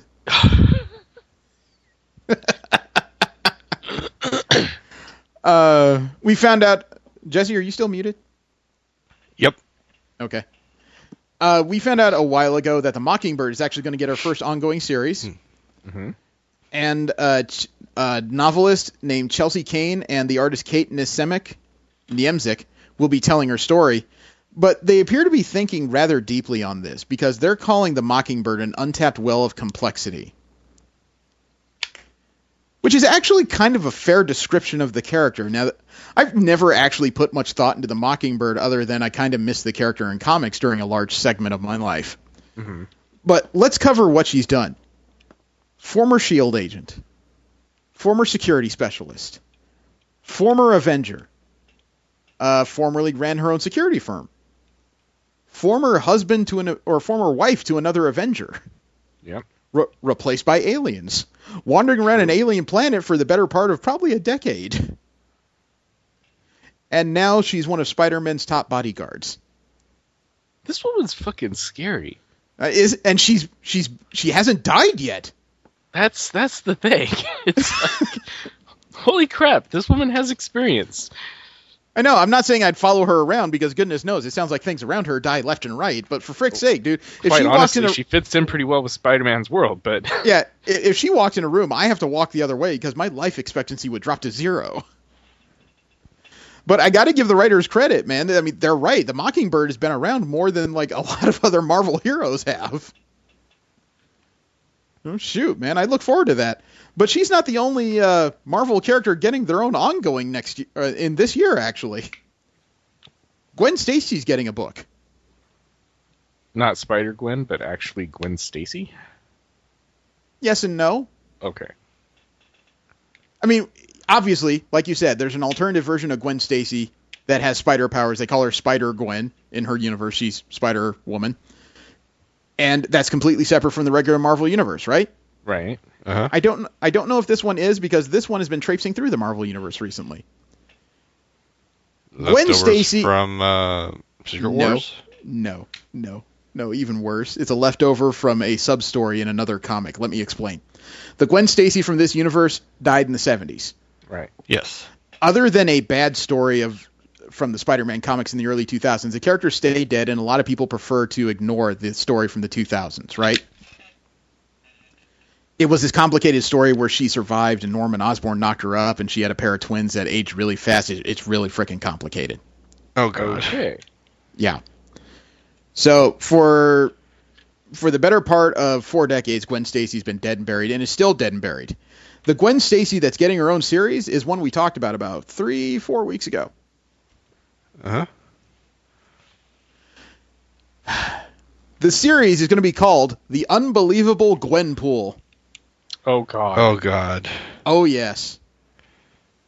The Deadpool Gwen Stacy crossover character is getting her own ongoing series. And this one, unlike Spider-Gwen, will land in the regular Marvel universe. Okay. I took a look at her segment of the Marvel Christmas special this year. Uh-huh. It was actually funnier than I expected. She decided to take on this job where she had to get past somebody who carried a pair of swords, like somebody who had a decent reputation. So she actually ordered a pair of swords online and Googled how to use swords. And used that to train. And you saw this montage throughout her segment of the story where she was learning to use these swords, like slowly getting better. Mm-hmm. She got into the fight. She got her ass handed to her. She ran away. And then as this person was following her, they followed her around a corner into another room where she was already outside it, hit a button on her phone, and triggered a bunch of explosives with a 2-second timer delay. Oh. That's when the series flashback, and then you see her like picking up the sword, starting to swing him and going, ow, ow, stabbing myself. Damn it, this is stupid. Okay, Google bombs. Oh, bombs rule. Well, that sounds like a Deadpool thing. Yeah, and this one is becoming a regular part of Marvel's series. Oh, boy. That's okay, though, because the Extraordinary X-Men is still pushing forward, and they've already thrown a monkey wrench into the Cyclops mystery. Oh? Oh, yeah. Remember I told you where the series has gone through, right? The X-Haven, where they're moving mutants to get them away from the Terrigen Mist and the Mpox disease is in limbo, right? Uh-huh. Mr. Sinister had grabbed Colossus and Magic, getting ready to do some kind of weird experimentation on him. Already has his own group of mutates, okay? The X-Men, which now includes Storm, Iceman, Old Man Logan, and young Jean Grey, went to rescue them. And they also found Nightcrawler at the same time. Right? Okay. Uh-huh. A Nightcrawler who's half mad, babbling in Bible verses. His tail was cut off. This sounds really complicated, I know. Oh, ow. They got into a fight with Sinister's mutates, and they pretty well handled their own. I think it was Wolverine who even managed to stab Sinister through the chest. And if you guys know Sinister long enough, you know that's going to slow him down. It's not going to stop him. That's just not the way his internal organs work. What Sinister said he was trying to do was he was trying to combine inhuman and mutant DNA so that mutants could survive the Mpox. And his subjects have a bad habit of dying on him. That's where the ethical problem comes in, right? Bad scientist, yeah. Okay. Yeah. So towards the end of the issue, he says that not everybody's died on him, and he hits a button, and then there's this tremendous laser blast that wipes out half the X-Men. They look up, and guess who's standing there? Uh-huh. Wow. With half his body scaly and gray, Cyclops is apparently one of Sinister's successful trials. Ooh. Well, he's been working on the bloodline long enough. I know, but I mean, this is already thrown a major wrench into 4 months or 4 issues where you've been told Cyclops went crazy and attacked the Inhumans and died. Au contraire. What? Well, maybe he did die, and this is a clone. Maybe it was a clone that died. He wouldn't be the first Summers clone we've seen Sinister produce. Yeah. Mm. So, jeez, man, this is already getting so soap opera-y. And last up in Marvel Comics news is interesting for fans of vintage comic books. They're coming out with a Mighty Thor Artist Edition in May. It's going to be a 15 by 22-inch hardcover book. It's going to include complete stories from Journey into Mystery number 111, 117, and 118, and other stories. And it's going to have a gallery section, as well as all these stories were done by one artist. Jack Kirby. Ooh. Now remember, this is a hardcover. It's not like you're buying actual comics, but at the same time, if you want a view of what comic books look like in the 60s, where these characters started from to turn into the juggernauts they became, I think you would be hard-pressed to find a better place to start than Jack Kirby. His style was really odd, too, because it didn't have a lot of details to it, but somehow he drew the shadows in such a way where he seemed to produce a lot more details than he was actually using. Mm. So he was known for putting out series at a rapid pace just because of this both descript and nondescript style he used. That's one of the reasons why they call him the King of Comics. A title no one's taken from him even after death. Yeah. Okay, from there we'll go into DC comic news. We'll talk about the Distinguished Compositions latest comics that are coming out. And I'm actually kind of sorry now that Len Wein didn't make it to Great American Comic-Con. As much as I wanted to talk to the guy, he's one of the co-creators of Swamp Thing, and he's also one of the guys in charge of the recent Swamp Thing #1 that came out in DC Comics. Really? Yeah, as he described it, they're taking Swamp Thing back to Square 2. Square 2? Yeah, he told Newsarama in an interview, quote, I'm sort of, I guess, going back to square two, not square one. I mean, there's been so much that's gone on with the character, so much with the Parliament of Trees and all the other colors of the rainbow, the rot and the red and the gray and the polka dot, that I wanted to sort of clear the air, at least initially for these 6 issues. So I'm going places that I've not been before. I don't disavow any of what they did. I simply don't play off of it. I go off my own direction, unquote. Okay, fair enough. Things they did before do exist. He's just not going to... He's not going to play in that particular sandbox, it sounds like. Right. He's going to take Swamp Thing back to being the, muck-encrusted mockery of a man back in the swamp and just taking it more interpersonal, I guess. Instead of he being the avatar of the green that I think DC's written him into. Does that sound right? Not sure. I didn't follow his comics. Yeah, okay. I wouldn't know either. Well, Batman Beyond is taking a turn in the comics. Batman Beyond, the animated show, that was the story of Terry McGinnis, who became the future Batman? Mm-hmm. Okay, in the comics, Terry McGinnis died. Okay. Oh. He died due to some unknown events that crossed time. I think it had to do with some recent event in DC Comics. And now, stuck in the future, is Tim Drake in the Batman Beyond costume. The third Robin? The third Robin, yes. Who is now Batman Beyond. And as it turns out, in 2016, there's going to be a new series coming out that he's going to also headline. It turns out in 2016, they're taking the character of Batman Beyond in new directions. He's going to be part of the new Justice League out there, as well as going to have a new stomping ground for a Batman. He's going to be going through Metropolis. Well, this is like Tim Drake of that timeline, not the... No, Tim Drake of the regular current so DC timeline, stuck in the future. Oh. Now, I kind of like the idea of Batman having to use Metropolis, or trying to watch over Metropolis. That's a very different thing. I almost wish they do that in modern DC Comics. Because if Batman and Superman had to swap cities, I have a feeling both of them would learn quite a bit. Yeah, indeed. Truly. Well, I mean, think about it this way. Superman trying to outthink something as maniacally weird as the Joker. That is a story in and of itself. Yeah. But then again, you've also got Batman. If he was in Metropolis, what would his primary foil be? Could you imagine billionaire industrialist Bruce Wayne matching up his military-industrial might with that of Lex Luthor? Yeah. That would be like a citywide war, man. It would also be very cool, I think.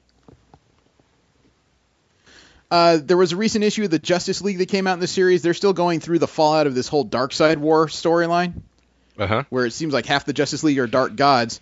As it turns out, the Anti-Monitor has shown up. Oh. Well, yeah, the thing is, though, the Anti-Monitor has a name for the first time that I know of in DC Comics, and it was revealed in number 47. Really? Yeah, see if this sounds familiar. His name is Mobius. Really? Yeah. And he wants his chair back. You're going to have to fight Batman for it. Yeah, that's the thing. Steve, are you aware about all this? Nope. Okay, Mobius was apparently a new god. One of the new gods, Metron, for a long time, he was the one who was able to know all and see into the partial future. Okay. Via a device he sat in called the Mobius chair. Which, as we found out, is the name of the Anti-Monitor. Okay. And which Batman makes it has his chair? Yeah, Batman, as a result of the Darkseid War, is now sitting in the Mobius chair. He took it from Metron. So now he is. This is the Bruce Wayne Batman. Remember, we're talking about these weird concentric circles of DC continuity. Right, yeah. Right. So the Bruce Wayne Batman is sitting in the Mobius chair as the Bat-God. I know. I'm trying my best to keep this concise, but it is so hard to describe when you have two different Batmen currently existing in DC Comics at the same time, supposedly in the same sort of continuity. It is so weird. Yeah, I don't know. I just, we sit there and we kind of say, that the DC, the big three, they're pretty much god level power, and then to sit there and say, oh yeah, now he's the Bat God, and I'm just like, really? Yeah. Now they're little gods in their own universe. And his first act was to put Black Canary on a pike and sacrifice Barbara Gordon to the gods. Who? I'm kidding. I was trying to see who was paying attention. There were some variant covers upcoming to The Dark Knight, The Master Race, the third volume from the Frank Miller Future storyline where The Dark Knight Rises came from. Yep. I sent you guys a link to the gallery. Greg Capullo is going to do a bunch of variant comics, and some of them are rather odd. That first one, I'm not quite sure what I'm looking at here. He's either dropping a mutant on his head while hanging upside down, or somebody flipped upside down the infamous Robin Pimpslap picture.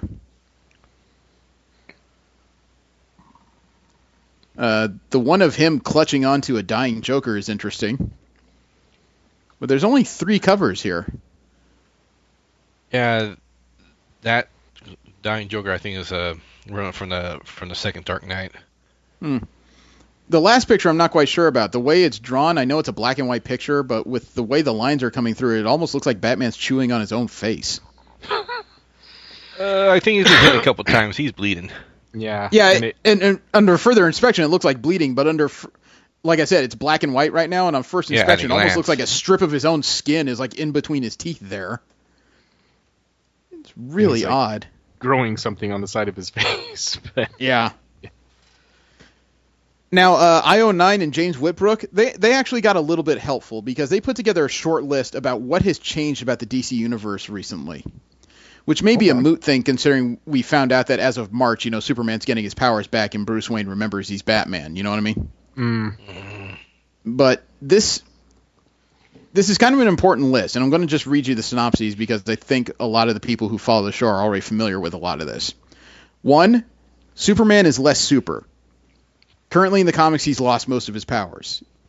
His invulnerability has been brought way down to the point where people can stab him. He can't fly, no heat vision, all that. Which I agree with Jesse is something we should read at some point because this could be the most relatable Superman's ever been, in my opinion.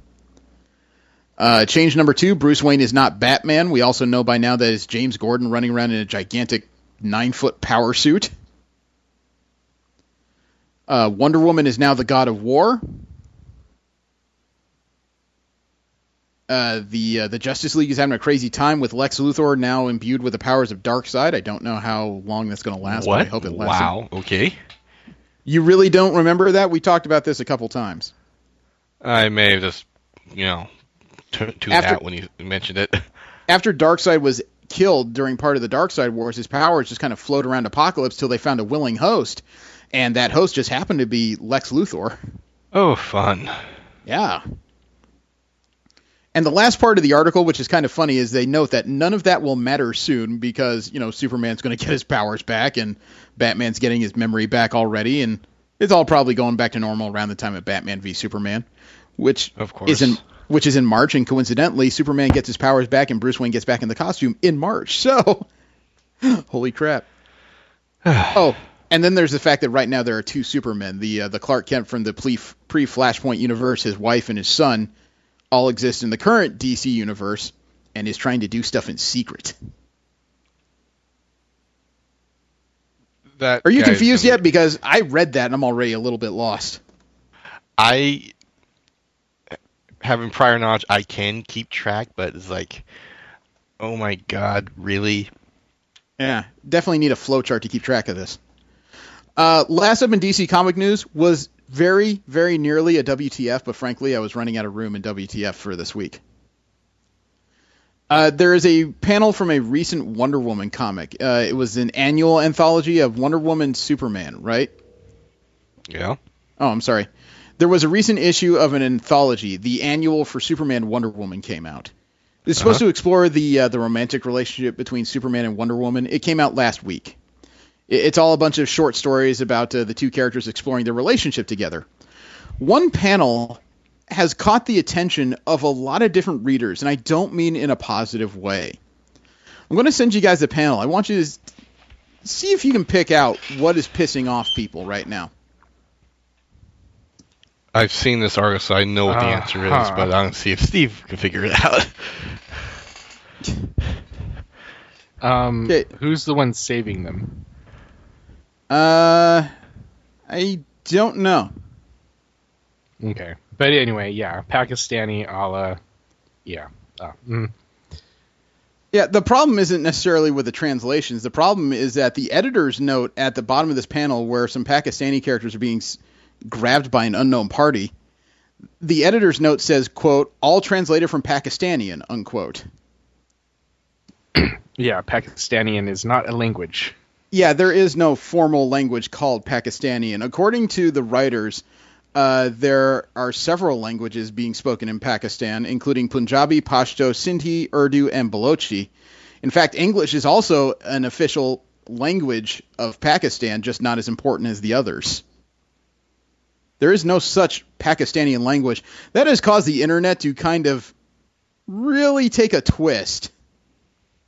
And I grant you, a lot of times when the internet has a problem, I just kind of say, well, it's the weirdos on the internet. Unfortunately, that's what they do, is they complain while they can hide. This is one of those few cases where there is a bit of a reasonable problem to have here. Mm-hmm. One person actually pointed out it's really odd that DC got it that wrong when Marvel right now has their Pakistani American character Miss Marvel and is getting it so right. Check one Marvel. Yeah, the writer of the article even noted that as they read it, that didn't sound right, and after a quick Google search, they found all the languages in Pakistan after 15 seconds of searching. So they're really disappointed that DC didn't spend the time to Google what languages are in Pakistan. So, man, that's a rough one. I understand it's probably not the language the writer ever spoke, but at the same time, there is something to be said about Wikipedia. Yeah, it's ignorance and expediency. That's. I was just going to go with laziness. Yeah, that too. Yeah. Okay, we're going into general comic and convention news. It's where we talk about the comics that aren't Marvel and DC related, as well as news about conventions from across the world. I only have two bits of convention news this week. Mm-hmm. And one of them is, it turned out to be relatively major. You know how WonderCon is coming out in a couple months in Los Angeles this year. Mm-hmm. They decided to, over the last week, announce the 7th wave of special guests for the convention. And instead of announcing 4, they only announced 3, which led me to think there was a problem until I read which 3 there were. See if you can pick out which of these names is important. Mm-hmm. Ming Doyle, the writer and artist on Constantine and Archie. Jeremy Love, writer and artist on Bayou and the Black Lotus. Jim Lee, co-publisher, DC Comics artist on Batman Hush, Justice League, appearing Friday and Saturday. Yeah, that's kind of obvious. Yeah, one of the co-editors in chief of DC Comics, Jim Lee, as well as the man who was a paragon of comics in the 90s, is making an appearance at WonderCon this year. Yeah, I'm pretty sure he counts for 2 people. I would say so. I got a couple X-Men books I would love to get signed by the man. Hey, I got friends at Desert Wind. Maybe I'll go get that done. And the only other piece of convention news I have has to do with TF Nation. It is the United Kingdom's Transformers convention. Uh-huh. Richard Newman is actually going to be appearing as one of their guests of honor. Oh. Richard Newman is actually... It's kind of timely they're doing this now, because Richard Newman has appeared in a number of Transformer series. He's also appeared in other comics, including X-Men Animated, Reboot, Street Fighter, and a few others. Mm-hmm. But what makes him important to this convention is he played the voice of Rhinox in the original Beast Wars. One of my personal favorites from the series. Huh. Yeah, he also played Tankor in the subsequent Beast Machines. Which still Rhinox. Yeah, which is related in ways I'd really rather not get into. It's like talking about a telenovela. Dude, have you ever wondered why Chewbacca didn't get a medal at the end of A New Hope? Not really. No, it never really occurred to me, but yeah, it's true. Luke and Han both got medals by the end of the movie, and Chewbacca's just standing over there yelling, going, why the hell don't I get a medal? Well, it turns out that in the recent Marvel Star Wars comics, they actually answered that question. A question that nobody really probably asked outside of certain Star Wars fan circles. In Chewbacca number 5, which was done by Gary Dugan, Phil Noto, and Joe Caramanga, Chewbacca's been adventuring around with a young girl named Zaro, Z-A-R-R-O. They freed Zaro's father from a thug's minds. They escaped the clutches of Imperial troops. There was an explosive escape from a Star Destroyer. And just as Chewbacca and Zaro are about to go their separate ways, she starts asking him about what's so important in the box he's transporting. Then she realizes she can't understand a damn thing he yells about anyway. And Zaro realizes that she and Chewbacca saved an entire planet from getting conquered, and nobody's going to know what they did. And I guess Chewbacca felt kind of sorry that she wasn't going to have anything to note what she did in life. So he suddenly turns around and puts a medal around her neck. Huh. Turns out he did get one from the end of The New Hope. It just wasn't a filmed scene, and he gave it to her. This is supposed to be her memento going forward. Huh. Well, he was playing Master at Arms, I believe, at the in the movie version. Yeah, Chewbacca, even though she can't understand him, tries to tell her that the medal doesn't really sit well with his warrior vibe. So he had a medal, he gave it away. But, Marvel, as it turns out, Marvel really ruled the sales charts of the last year because of two things: the Secret Wars and Star Wars comics. Star Wars comics were a huge seller. I haven't been reading the Darth Vader series, but based on a little word that came out on IO9 and James Whitbrook, I may have to start. In the Darth Vader annual that came out late last year by Kieran Gillen and Leniel Yu, Darth Vader ended up on a planet called Shu Torun. And apparently it's very rude not to dance with somebody when you're asked to by a noble. All right, and a noble Darth Vader. When does he give a flying? When does he care? Well, that's the thing. These nobles don't care about him because, they may be imperial subjects, but it's still their planet. And this guy named Duke Rubix, R-U-B-I-X, kept telling him that he needed to dance with his daughter. He wanted Vader to dance with his own daughter. He said, "No, I insist he dance. This insult will not be borne." And apparently Vader tried several times to decline, as well as his guide, who just said, "No, you really don't want to do this." And Rubix told him, "If one is here, one must dance." And that's when Vader looks him in the face and says, "Very well, let us." And he picks him up using the Force and starts flinging him around like a doll.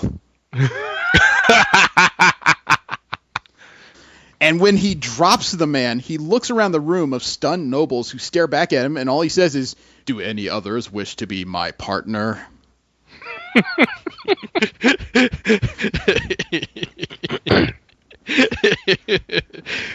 I just would love to hear that in that respirator voice. It was funny enough on its own. Unfortunately, I started to read through the comments underneath. Here's some of the top comments, okay? "Sith, you think you can dance? He's got those moves like Vader." Could have been worse. His reply could have been, "No." At least he didn't try to do the robot. Dude, the last comment on here made me laugh because I was starting to sound it out in my head as this person was doing lyrics. "Vader, you can dance if you want to. You can leave your friends behind."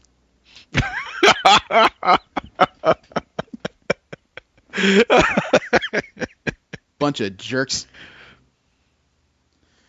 Manga artist Kenji Sarada is returning to his series of Wandering Island. Is being reproduced under Dark Horse Comics. Wandering Island is going to come out in July. It's from the creator of The Spirit of Wonder, and he hasn't had his materials published in English in over 20 years. Wow. Supposed to be a retro flying adventure reminiscent of Hayao Miyazaki's work. It's going to center on a woman named Mikura, who's going to operate an air delivery service in Japan's small island communities. Nice.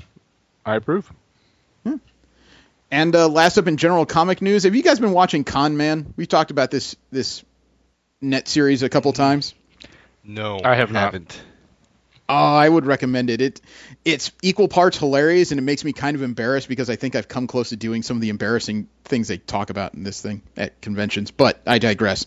It's Alan Tudyk and Nathan Fillion. They wrote a show about a struggling sci-fi star who is primarily making his money at conventions because he can't get hired to do a lot of regular gigs. And the whole thing, it kind of revolves around their former success on a made-up show called Spectrum, which has a lot of Firefly allegories to it, obviously. Yeah. The thing is, it was just announced that as a free comic book day, a special issue of Spectrum Zero is coming out. Really? They've written a comic book companion to Con Man. I am so behind this. I can't even describe how much I want to read this. This sounds awesome, frankly.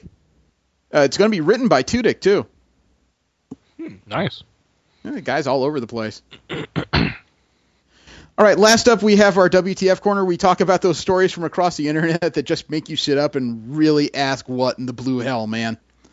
First up, of course, being WTF, it wouldn't be that if we didn't have some video game videos. And holy cow, did some really wild stuff come up. As a matter of fact, I'm going to start you off with a game that produces some of the best glitches we've ever seen on this show. Batman Arkham Knight. Oh, God, no. Oh, yes.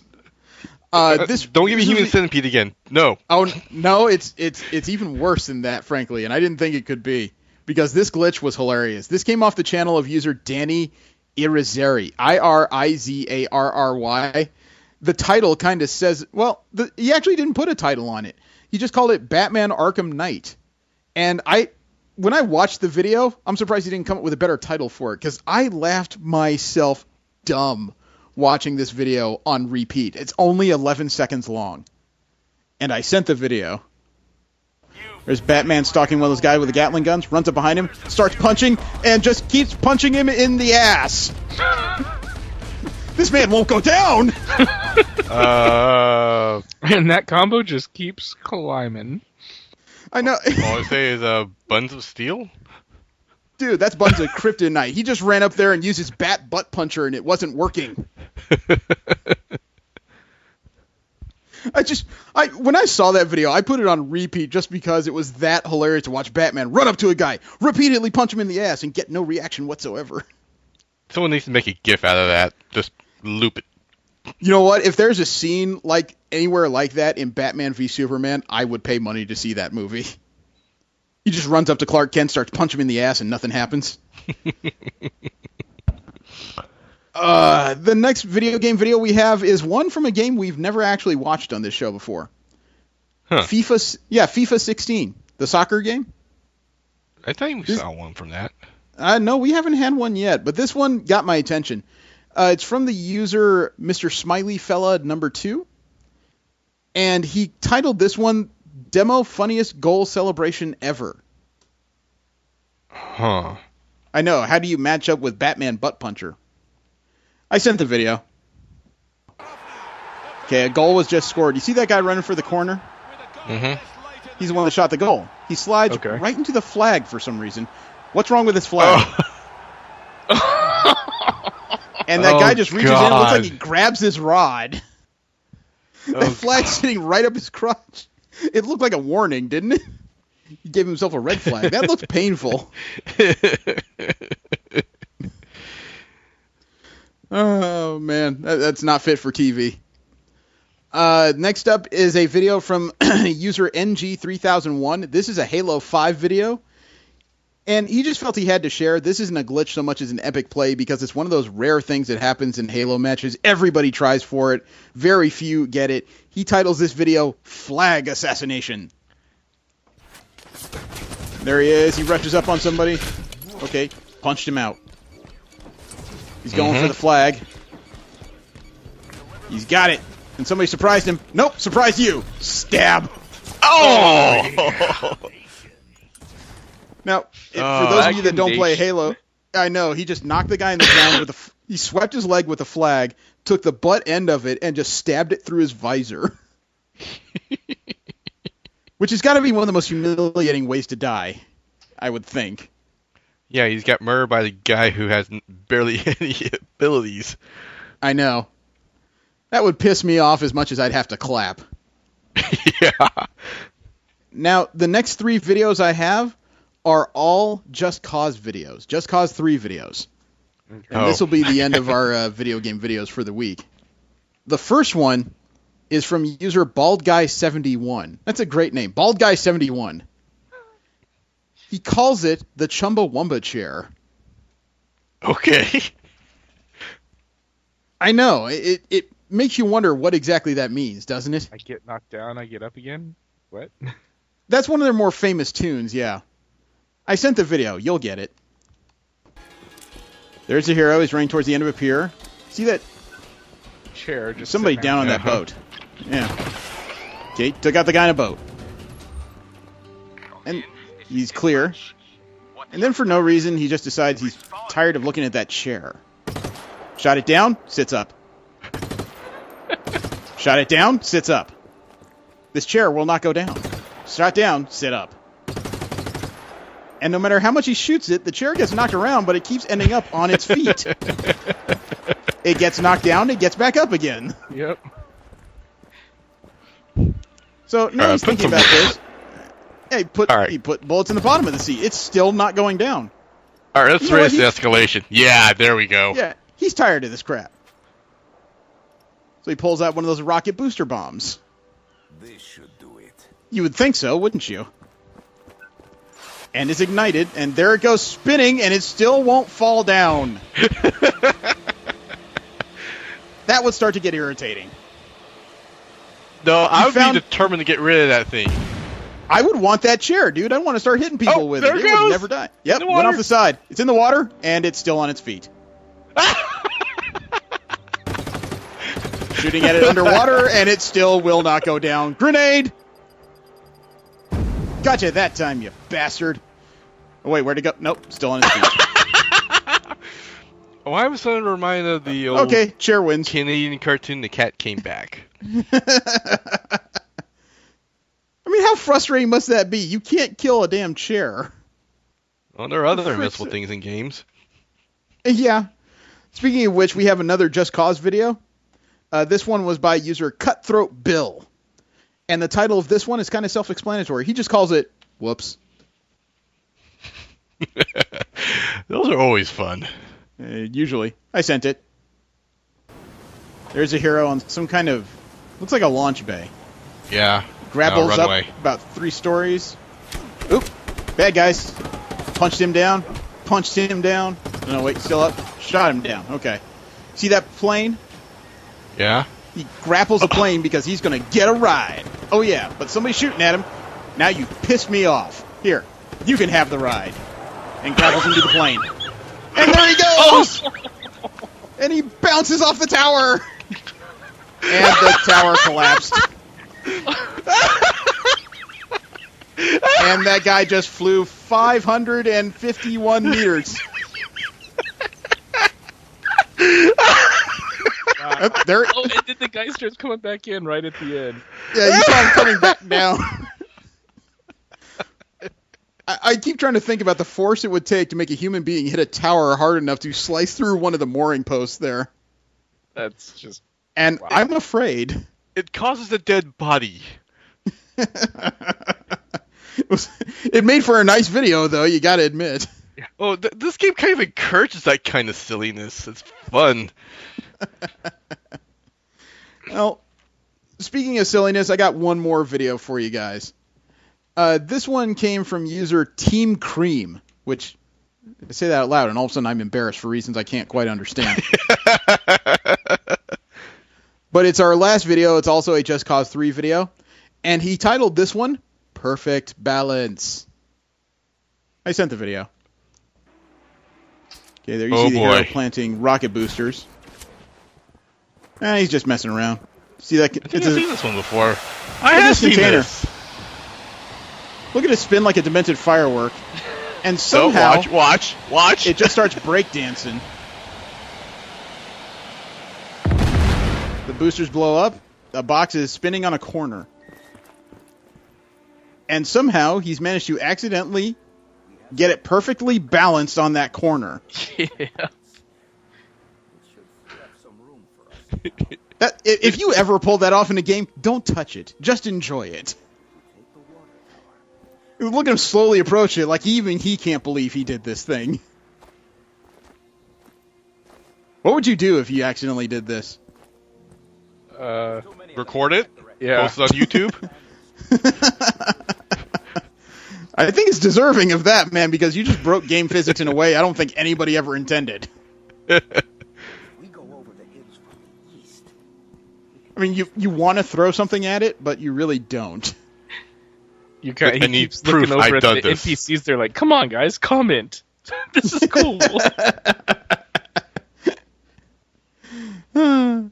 All right, further on in the WTF, there is a lady who's getting some, I think, unearned comments online based on a selfie she took. She's an Iranian lady. Her online handle is Pakola Papi. 2 words: Pakola Papi. Okay. All right. She seems to be a pretty. I don't quite know what to say. She seems to be an average-looking girl. She happens to be of Iranian descent. I don't think there's anything wrong with that. Although she posted one selfie that's getting a weird group of comments. And I'm going to send you the image that she took. It just so happened to be of her midriff reason. It looks like she was lazing around in her underwear and decided to take a picture of her midriff. Which isn't inherently strange for the internet. Okay, now as you can see from this photo, she is not one of those people that believes in Western grooming habits. Mm-hmm. Mm-hmm. Her legs are a little fuzzy, and she's got a bit of a happy trail going on there.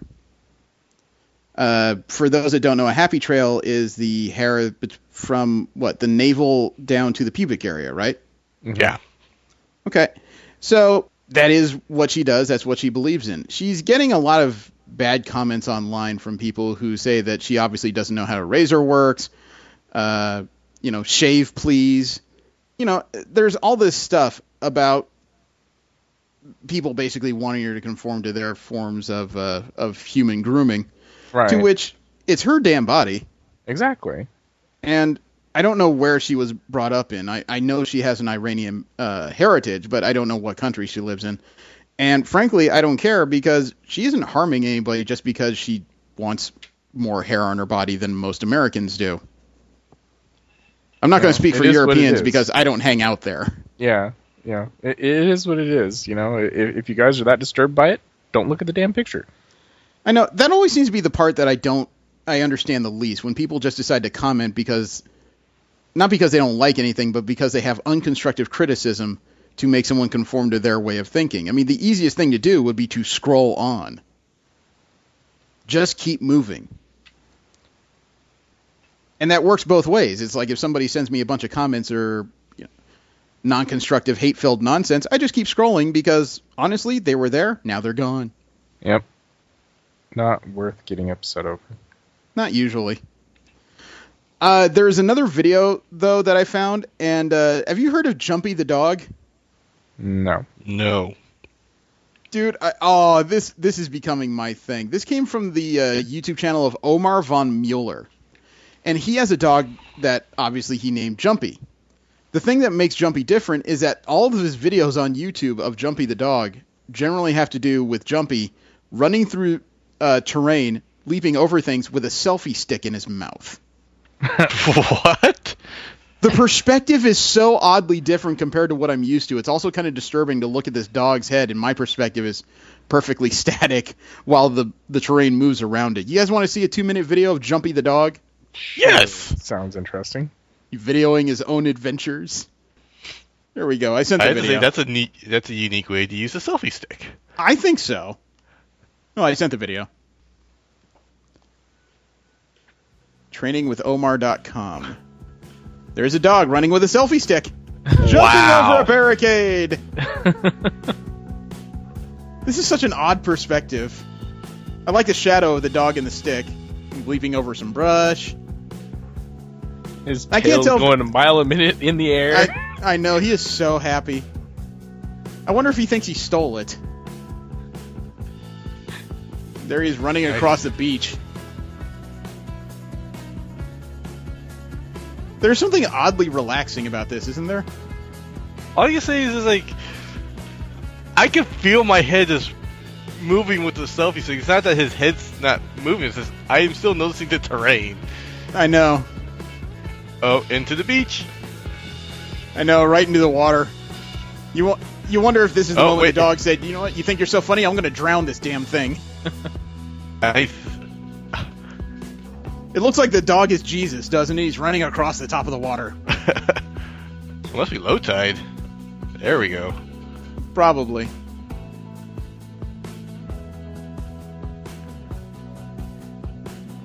Yeah. I like how he hops when he's getting in that water.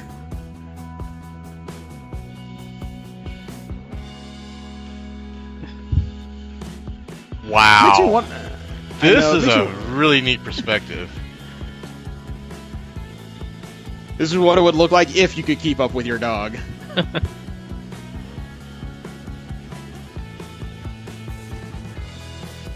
This is one of those ideas that's just so simple and yet so interesting. You're just ashamed you didn't think of it.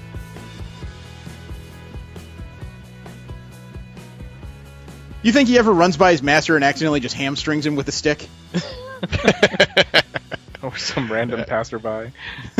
Actually, I was half expecting him when he was going to the water. Like, all right, there we go. Short circuit the GoPro. Maybe there's some edited versions where he occasionally stops as he's running down the street and beats a squirrel to death with it. I can dream. George Lucas is quickly turning into a person I do not like. I've been hearing a lot of crap from him. He recently compared selling the rights to Star Wars to Disney as if dealing with white slavery. Yeah. His recent comment was, quote, "I sold them to the white slavers that takes these things, and they wanted to do a retro movie, and I don't like that. Every movie I worked very hard to make them completely different with different planets, with different spaceships, and make it new," unquote.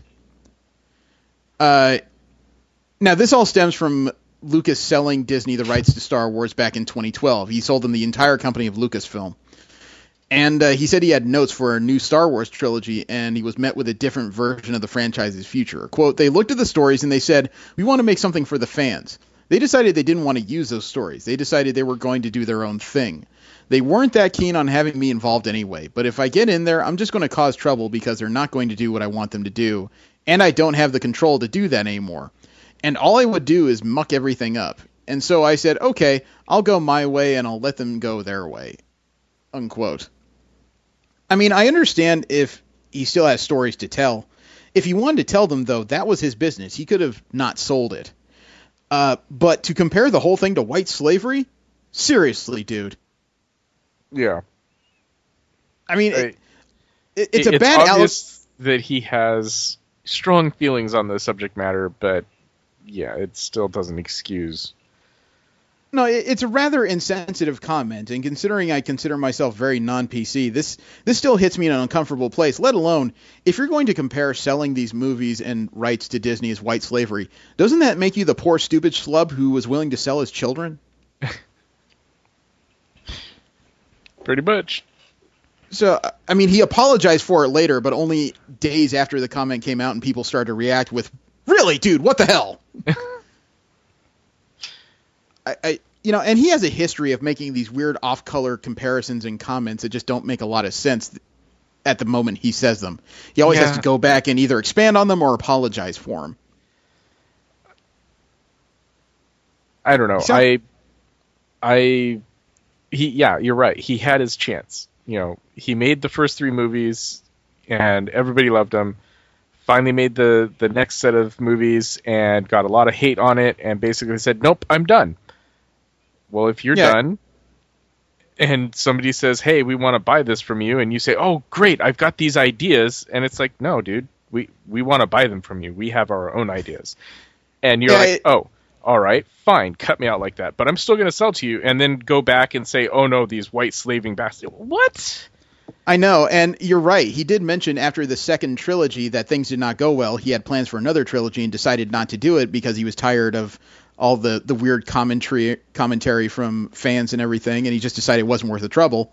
Then Disney comes along with his buckets of money after it bought a couple other properties that did really well for it and said, "We want to make more Star Wars movies." Then he sells it to him and says, "Great, here are the movies you should make." And then they say, "No, we're going to make our movies." "How dare you?" "Well, we bought it." "How dare you?" Okay. You sold it. It's confusing as all hell. It's almost as confusing as what happened to a poor Massachusetts boy at Christmas. Did you hear about that one? No. Oh, this is heartbreaking. Massachusetts, Christmas Day, right? Mm-hmm. A young boy who is, I think, 8, got presents from Santa. And, of course, if you're old enough, you know that Santa is an allegory for your parents doing you a solid, basically. Uh-huh. So he woke up to all these extra presents under the tree. He opened something marked from Santa. He opened up the wrapping paper. It was a bright and shiny PS4 box. The kid had scored, okay? His parents went to Target and got him a PS4. He was so thrilled, he threw open the box, and inside it is a block of wood. I've seen this. Oh, my God. It was a block of wood with a penis drawn on it. Oh. Yes, Oh. Now, it even had a signature on it that said, "From Cock and Balls with Love." Now, I am not going to pretend to be an angel. I know what trick they did here. Somebody bought a console, pretended to return it, didn't have the console in it. Right. This is a case of Target not looking well enough. But to write the extra note on it during the holiday period, that makes you an extra piece of scum I would frankly like to run over with a truck. Yeah. Just get Krampus to come along. Oh, I wish. However, this does have a semi-happy ending because the parent...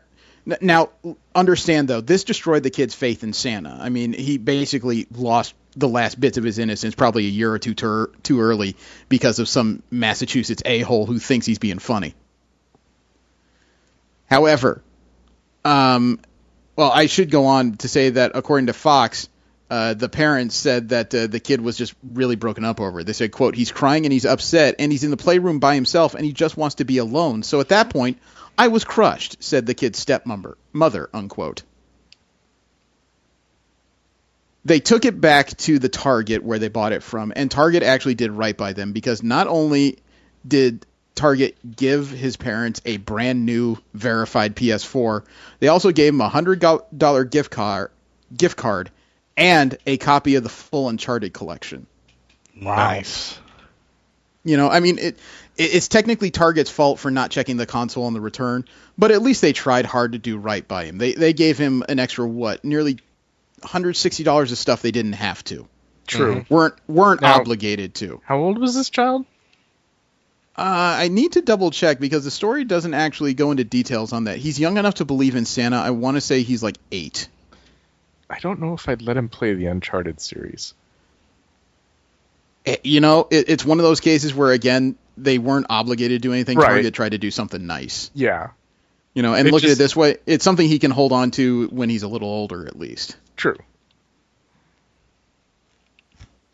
This is one of those cases where, again, I'm not an advocate of violence in most respects, but being a parent of 3, I'd go after somebody like this with a spiked bat.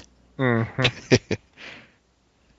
Yeah, there was this story going around about 2 16-year-olds playing a prank at a McDonald's, put super glue on the toilet seat, and a little girl ended up getting stuck to it, and the mom got worried, went in, she's screaming, crying, and everything else. By the time the paramedics and everybody got there, she'd already torn off her skin. Oh, damn it, man. Oh. Did they find the punks who did it? Yes, they did, and I don't know what's going to happen to them, but it should be bloody. I was about to say, if I had any say and I was a parent, I'd just say, Your Honor, I know you're about to convict them. Can we change their sentence to me 30 minutes and a pair of MMA wraps? Yeah, I understand, they probably didn't think it was going to be that bad, but there are consequences. Absolutely. Yeah. That kid's going to have trust issues for a long damn time. Not to mention scarring. I'm thinking minimally, man. I mean, the expanded stuff I hazard to think about, but that as a prank, that is not funny. It's not mature, and it's a reason why you should have your ass beat. Yeah, well, quite frankly, it's borderline assault. You know what? The best thing they could do is give him a 2-year sentence, send him to jail, and tell everybody they're in there for child molestation. They'll get their due. Oh. I got another video. This one is more interesting. What did you guys do during New Year's? I went to sleep. Card I had Against to work Humanity in the morning. Yeah. Okay. So you guys didn't do anything as interesting as light off 1,000 sparklers at once? No. Whoa. That doesn't sound interesting, but I have the video from a YouTube channel of user SlickV Show, SLIVKISHOW. They lit off 1,000 sparklers all at once in a bucket. I sat down and watched this with my wife, and both of us said the same thing. Damn. I'm assuming the bucket melted. What bucket? Yeah, that's what I figured. No, I mean, do you want to see what it looks like when 1,000 pieces of magnesium and phosphorus go off at once? Yeah. Hell yeah.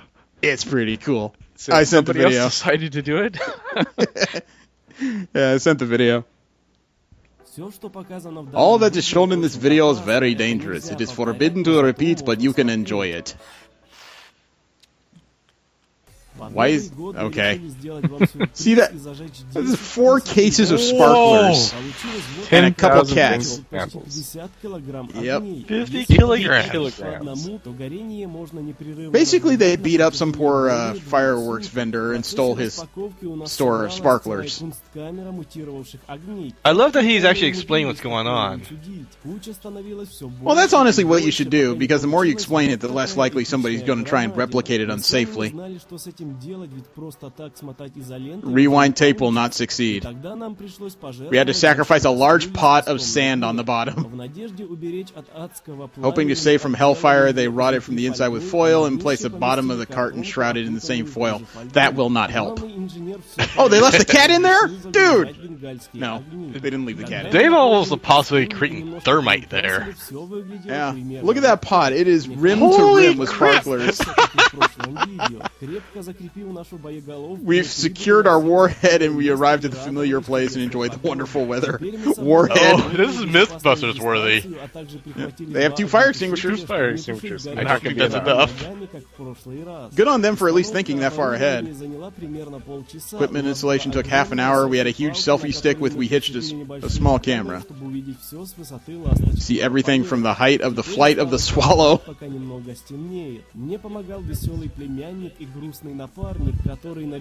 With me was my cheerful nephew and his sad companion. Walked in circles to keyboard. I know. And they just did a small New Year's popper. There we go. Oh, they lit the candle. Good. And he left the box of matches just there. Why not? It's not going to do anything. Look at that. Oh, wow. Fountain of fire. Whoa. Dude. What is that, about 20 feet tall? Oh, wow. Actually, it's probably closer to 30 now. That's like a rocket engine, damn. It looks like one. Or it looks like a Michael Bay explosion. Nah, there's not enough flash for that. The flame was so broad and narrow. And flaming sparks set fire to the grass in a radius of 2 meters. So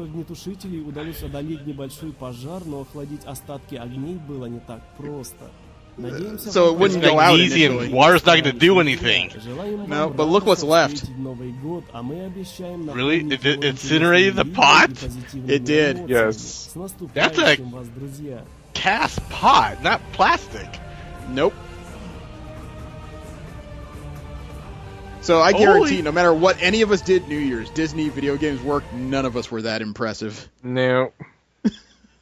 I swear, though, that's Mythbusters worthy. Yeah, I was rather impressed when I watched the video. That's why I had to share it. Now, I can show you a picture of what it looks like when fandoms merge into one coherent piece. Take a look at this. No, actually, but it could create blood. Essentially the image. Take a look at it. Yes, yes. You have shown us this before. I have not. I've seen it. By it. I haven't shown it to anybody before. I just picked up this story last week. Really? Because you showed it to V the last time she was on here. No. No, I have not shown this to anybody. I've never seen this. Jesse, what is that? Lightsaber. It looks like a lightsaber with the script from, I think, Lord of the Rings? It is. Somebody in Vader's vault, they specialize in making custom lightsabers, and somebody asked them to make a lightsaber with the theme of the Lord of the Rings all over it. This does it. No, it was made for the engagement of one of their customers, man. Oh. I do. I love the One Ring as kind of right there in the middle there. That's just badass. It's interesting. I wonder, is the purple crystal supposed to be reminiscent of anything? I think that's just the hilt. I don't think it's an actual crystal. Yeah, that's probably just leather.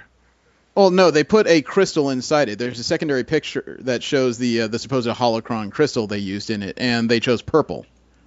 I think each of the colors of lightsabers was supposed to have something to do with the roll, but I'm not familiar. I'm actually asking in context of the Lord of the Rings, because Star Wars is a mythos so deep and odd and changing, I can't even track it right now. The Lord of the Rings is easier to piece together.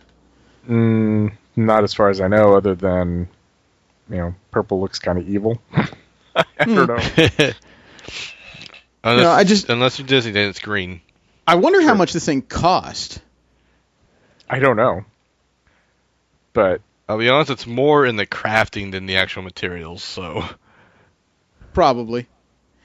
And do you guys remember what we did last year? At the end of last year, where I found a story regarding medical melodies. Yeah, I wonder why we didn't do it last time. Well, that's because the story wasn't out. But there's actually two stories to end our WTF. Both of them have to do with medical maladies. The first one was a story that kind of horrified me. It was on the website of Adequate Man. It's an affiliate of Deadspin. Okay. It's a list of horrible things we did to our penises in the last year. Oh, God. Oh! Ow! No! It's an interesting list. Some of which requires explanation and context, I'm sure. Now, these are all actual records of patient descriptions taken verbatim from the U.S. Consumer Product Safety Commission's database of emergency room visits. These are all verified items. The first item is playing basketball 2 weeks ago, hitting left testicle by ball. Dog also jumped on patient multiple times, same area. Shoot the dog. Then shoot the ball. Then shoot the player. Okay, this one I told to my wife, and I want an explanation on this. Patient's fiancé put her engagement ring on patient's penis. Ring stuck. Now, cold shower. The physics of this is not lost on me. I understand what the mechanism of injury is. What I want to know is, how small is his penis? I don't know. Or how big is her finger? She put an engagement ring on it, man. I can hold up my own ring. It's a size 13, one of the biggest sizes they make. And I could not fit my penis in this thing.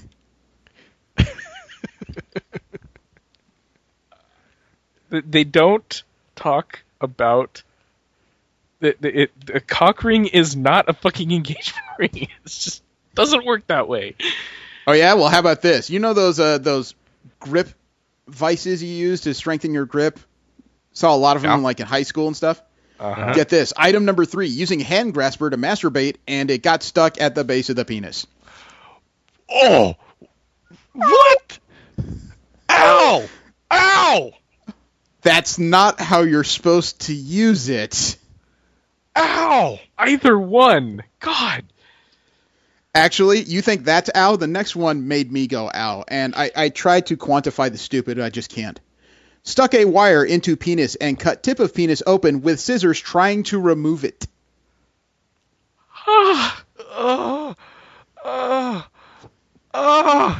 If you do that to yourself, you don't deserve a penis, damn it. You just lost it. I don't even know what the fuck to say. Oh, someone must have been fucking high. Yeah. Well, the next one must have been during a filming of America's Funniest Home Videos. Says, quote, was accidentally kicked in the testicle by 70-pound grandson, unquote. Pretty self-explanatory right there. Yep. Intoxicated, aggressively dancing against a female partner when felt a pop in his penis. Pop? Okay. Yeah, if I had to take a guess, I'd say while he was grinding on this female on the dance floor, whoever this is probably burst a blood vessel in his penis. Oh. Got a little too. Ow! Got a little too amorous through your Wranglers, man. Ow! Now, this is several levels of stupid because it's an accident compounded by stupid. Get this. Eating bowl of chili that was boiling hot. Spilled down chest onto genitals. Did not remove chili. What? I don't even know where to begin with that because I get the accidental part. Why would you leave it? That's okay. This one will this will make you second guess several decisions in your life. Recipient of oral sex by female with lip piercing. Open wound of penis. Okay, why was he wounded? I'm going to guess it was the lip piercing. My guess is it was probably one of those lip piercings that functions more like an earring. So it has kind of a sharp end on the interior. Yeah, but it sounds to me like she had the lip piercing, but it was already had a wound and it opened it. It jabbed into the open wound on his penis. Yeah. It's okay. We have a something about Mary injury. You ever seen that movie? No. Okay. This is the same thing that happened in the movie. Foreskin of penis got caught in zipper. Oh, ow. Oh. I've pinched but never gotten it stuck. How about this? Accidentally rolling out of bed and falling on his erect penis. States immediately felt a pop and lost erection. It's not a kickstand, man. Oh. Somebody needs to get the training things on the sides of the bed. You can't roll out. The next one makes it sound... I'm going to guess the next one was a black guy. Because otherwise he's lying. Quote, going in house after taking off bathing suit. Closed door on penis instead of opening door. He pulled penis out. I'm hoping some of that is bad diction there, because that sounds like he ripped off his penis in an open door. Fell down the steps of his mobile home onto a stack of wood. Contusion on penis. Really? That's pretty tame compared to what we've heard so far. Speaking of which, placed a bottle opener on penis thinking it would feel good. Been there for a week and now it is necrotic. Oh, congratulations! I would say you fucked yourself, but I don't think you can do that anymore. I have never looked at a bottle opener and said, yeah, baby. Dude. Was sledding with his niece and went over a bump and niece came down onto patient's testicle. Oh, dude. Right on the nut. Oh, hit those high notes. Driving a go-kart, lost control, hit genital area against steering wheel. What were you driving with? I don't know. Some of those go-karts are pretty bad. Okay. Playing with friends and neighbors, puppy Mastiff jumped on patient while he was standing and nipped/bit his penis. Wearing thick underwear. It's a massive. Those are gigantic dogs. Yeah, I don't care what underwear you're wearing. If it's a puppy, those teeth are fucking sharp. Yeah, if it wants your balls, it's got your balls. This one requires a little bit of explanation. I'm going to guess this was an eastern state in the U.S. Quote, states has spider bite on his penis, which he attributes to cleaning his deck in his boxers, unquote. Oops. Why are you cleaning your deck in your boxers? Because no one's looking. Okay. Walking along the rim of a dumpster and slipped, straddled the edge, contusion to penis. Oh, ow. Why are you walking on the rim of a dumpster? Because you're showing off. Hardcore match. Shoveling snow and handle of shovel hit him in the genitals. You're by yourself, man. I've done that with a mop. Okay. Don't ask. Okay. This sounds like some high school bull crap. Fireworks placed in genital area upside down. Exploded abrasion testicle. Darwin Award! Unless I missed my guess, I think someone just shoved a could... bottle rocket up their butt. Yeah. It sounds more like bullying. Okay, how about this? Got tip of penis caught in a hard sunglass case. What? Okay. Someone tempting fate? That's not where your Ray-Bans go. Patient fell off monkey bars at school. He hit his genitals, then landed on his head on ground. Oh, dude. Oh. He is not having a good day. Yeah, no girl will ever talk to you now. This sounds stupid. Tripped over untied shoelaces while running. Fell on concrete, hurting penis. Morningwood? I hope so. Otherwise, he's following the other joggers a little too close. Dude, this is a nightmare. Penis injury. Male was mowing his lawn when an unspecified object flew up from underneath the mower, cutting him. Oh. I've had a half-pound piece of mail get flung at me from a lawnmower before. Not good. Okay. Accidentally struck by broken drill bit to testicles. Oh. That's beyond no one's control. This last one, again, if you're going to do this, you don't deserve your penis. The last item on this list. Penile pain since awaking with erection 3 days ago and trying to push penis down to fit in underwear. Yeah, Wait, you what? lost. Penile pain since awaking 3 days ago with an erection and trying to push penis down to fit in underwear. Buy some Hanes, man. Fruit of the Loom or something. Don't deserve the penis. And last up in our WTF corner, Deadspin has its annual list of odd things stuck in human orifices. Yep, let's go. Oh, man. This is again from the database of emergency room visits from the U.S. Consumer Product Safety Commission. Stuck in our ears in 2015, a safety razor. Safety razor? Yes. They aren't that safe. No. Mechanical pencil lead. Quote, her friend accidentally dropped it in there, unquote. Yeah, her friend did it. Sure. A finger ring. A piece of a foam foot. I don't ask. A piece of a foam football. Quote, put Nerf. tissue paper. Yeah. Nerf or it's nothing, I guess. Okay. Put tissue paper in ear to keep hairspray from getting in ear. Well, you succeeded. A toy cell phone. Wow. Quote, was doing a magic trick and stuck a toy eyeball in ear, unquote. A seashell. You can really hear the ocean when you stick it in your ear. A bean. A piece of string. Quote, patient claims someone hid a piece of crayon in his ear today in school, unquote. Again, a friend. A piece of soap. A rubber band. Ladybug flew in ear while riding bike. No mention of helmet. I don't know why that's important. Because it's against the law if you weren't wearing a helmet. Okay, In well, certain states. Dude, somebody came into the ER with a fish hook stuck in their ear.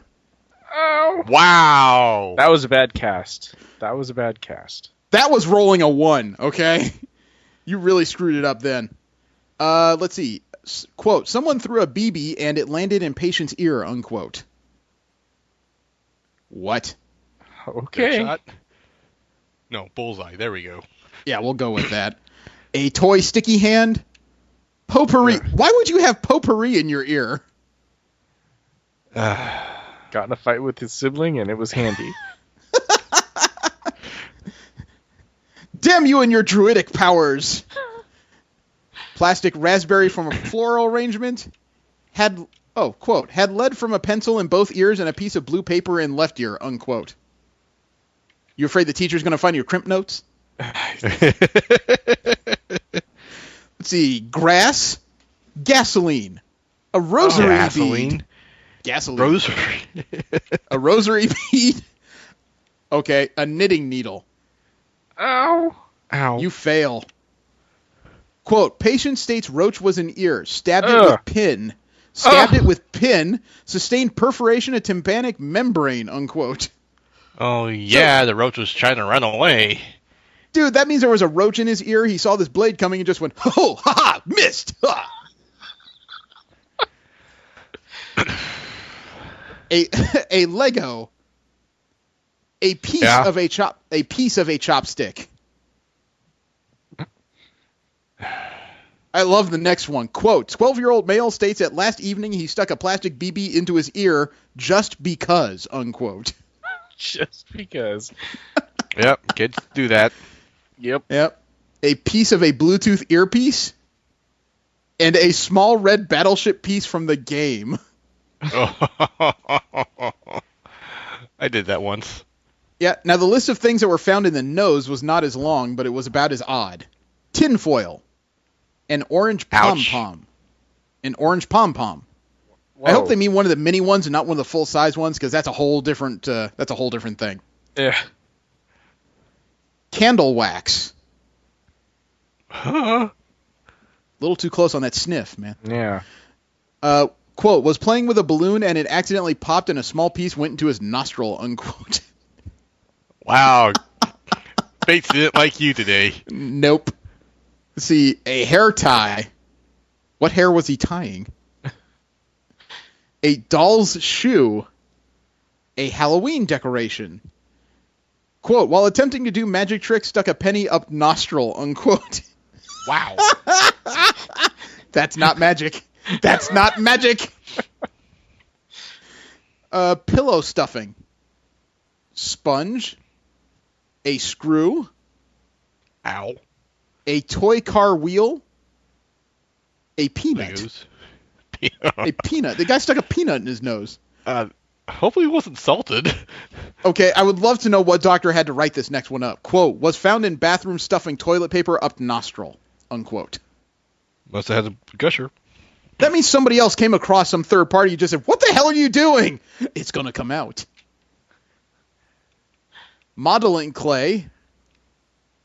A pebble. Okay. Chapstick. What? Somebody had a chapstick in their nose. Strawberry smelling sticker. A scratch and sniff sticker, in other words. And a wet piece of cardboard. You sure it was wet before or after it went in? I don't know. Odd item stuck in the throat in 2015. A broom. Broom. I really hope they don't mean the whole broom. A marshmallow. A lighter. Okay. This next one, this is a special person. Quote, was eating beef jerky when he opened the package of silica and sprinkled it on the beef jerky, unquote. Oh. A wow. gold. Oh, yeah? A gold tooth. Busted someone's grill there. Yeah. Confetti. I would love to know the mechanics of the next one. This sounds interesting. Quote, a metal decoration from her pants, unquote. I don't know if they mean from her own pants or from someone else's pants. I'm assuming someone else's. I would love to know the mechanism of injury there. Let's see. Also in the throat was tape, a perfume bottle cap, a candy wrapper, which is probably the most normal thing I've heard thus far. This one requires an explanation. Again, mechanism of injury. Quote, patient was dancing around the house when patient swallowed a quarter, unquote. What, they're tossing quarters in the air? I don't know. Okay. Then there's a separate one here that says, quote, swallowed a quarter while brushing teeth, unquote. You're brushing your teeth with nickel? Money. I don't know. All I can assume is when somebody said make small quarter circles, somebody else misunderstood what they said. This requires an explanation as well. A piece of a CD. Huh. Yeah. Plastic eyes on stuffed turtle. A keychain. A keychain. Wow. Were there keys on it? I don't know. That would require an explanation. As much. The next one would not require an explanation, but again, mechanism of injury. Balloon of marijuana. Okay, somebody was trying to be a mule. Yeah. And somebody else was trying to be a little piggy. Quote, ate a hot dog wrapped in bacon with toothpick inserted in it. Swallowed toothpick. Oh. Slow down. Party foul. Again, we have another piggy here. Piece of plastic from vacuum-sealed beets. Here's another one where I want to know the mechanism of injury. This is another item that was stuck in someone's throat in 2015. All it says is one word. Wig. Oh. Whoa. It just says wig. Was it the whole wig? Was it part of a wig? Did it have the wig cap stuck on it? What the hell happened here? A toilet paper holder. Okay, all this next phrase was all in one throat, I'm guessing, because it's all one item. 2 AA batteries, 2 locks with keys. Wow. That was a busy day. Yeah. Also found in a throat was a bullet.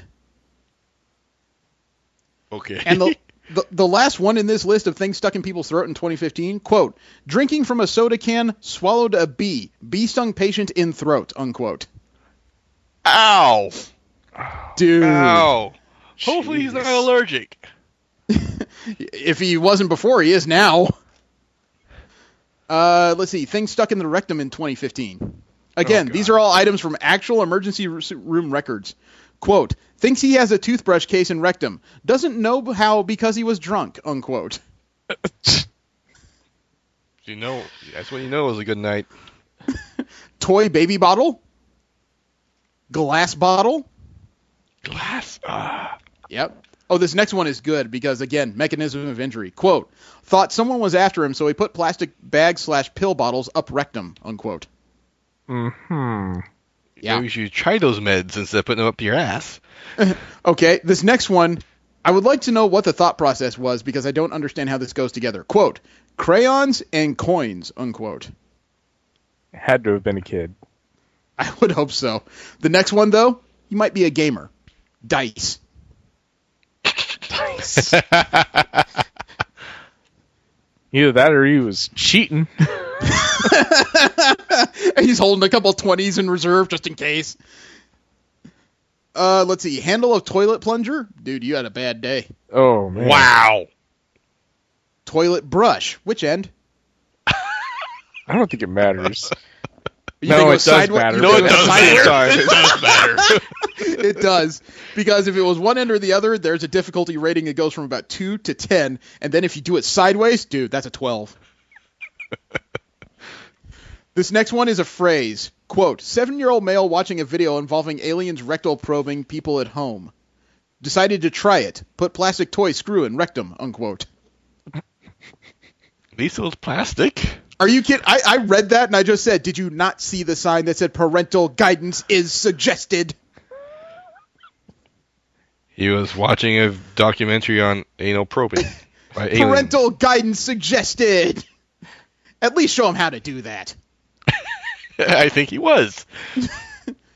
Salt Demonstration. Shaker. Yeah, salt shaker. Oh. Which way? I don't know. At least there wasn't any pepper. Small toy. A large toy. A plastic squinky toy. And no, that wasn't all one item. That was 3 different occasions there. Oh, dude. Quote, constipation. Dildo stuck in rectum, unquote. Really? Wow. Imagine going to the doctor and saying, I'm constipated. Well, our x-rays show, yeah, that's been stuck in there. That's why I'm constipated. Okay, we'll be back. A screwdriver. A water gun. This is a case of somebody using a product in a way it's not intended. A bathtub drain plug.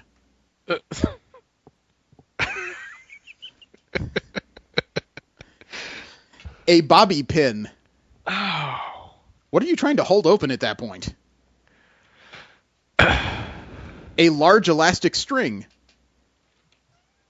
Wow. Not sure. Quote, entertaining guests by inserting the wooden leg of a chair into his rectum, unquote. Who the hell are you entertaining? Wow. Who's entertained by this? How bored are your guests? Not very after you have to go to the hospital. Yeah, then they're probably laughing stupid. Although they probably weren't as bored as this guy. Marker in a glove. Okay. Now, this next one, I can only imagine being the doctor writing this down. Quote, has 2 golf balls up rectum and wants to have removed, unquote. can't call foul on that one. Could you imagine the nurse standing there just going, no, doctor. He says he wanted them to have them removed. Oh, he didn't want them left there? Okay. Flashlight aerosol can. Shampoo bottle. Can of hair mousse. Who has hair mousse anymore? Do they still make that stuff? I don't know. This next one sounds daring, though. Homemade dildo. Homemade? What material? I don't... It doesn't say. It just says homemade dildo. For all I know, it's a dog bone. This next one is great. Toy shark. There was a toy shark stuck in someone's rectum. All right, that's going to hurt either way. Oh, yeah? How about this? Quote, was at a fisting party and it has a spiky rubber ball that lights up stuck in rectum, unquote. Fisting party? They have those now. I guess. Obviously, I've been out of the party scene for a while. But it says here, and has a spiky rubber ball that lights up stuck in rectum, unquote. Wow. I would love to be the doctor staring at that just going, you think we should take it out? Because this is kind of funny. I mean, every time we go in to try and take it out, it lights up and we don't know what to do. See, watch, Robbie's going to get it. See, it lit up, see? And the last thing, the last item here... The last item here stuck in someone's rectum in 2015. This takes talent. An egg. Somebody got an egg up their rectum and didn't break it, apparently. Could have been hard-boiled. Maybe. That's impressive. Well, the list of things that were stuck in the penis in 2015 was pretty small, actually. It was much smaller than you think. Apparently, they're busy mutilating their penises instead of sticking things in them. We have half a pencil. A pencil eraser. I really hope that weren't two guys on different ends of the same pencil. A pen cap. And a pen. See previous statement. See previous statement. Okay, a marble. Ow. I remember playing marbles as a kid. I don't remember doing that. No. A coat hanger. Ow. God, plastic or metal? Because there's a difference in how that would work. I don't care. Okay, this next one, it starts out weird, then it gets very self-explanatory. Quote, put a plastic straw in his penis while he was high on crystal meth, unquote. Okay, that explains it all. Plastic tubing, a screwdriver. Ow. And the last item on this list is magnets.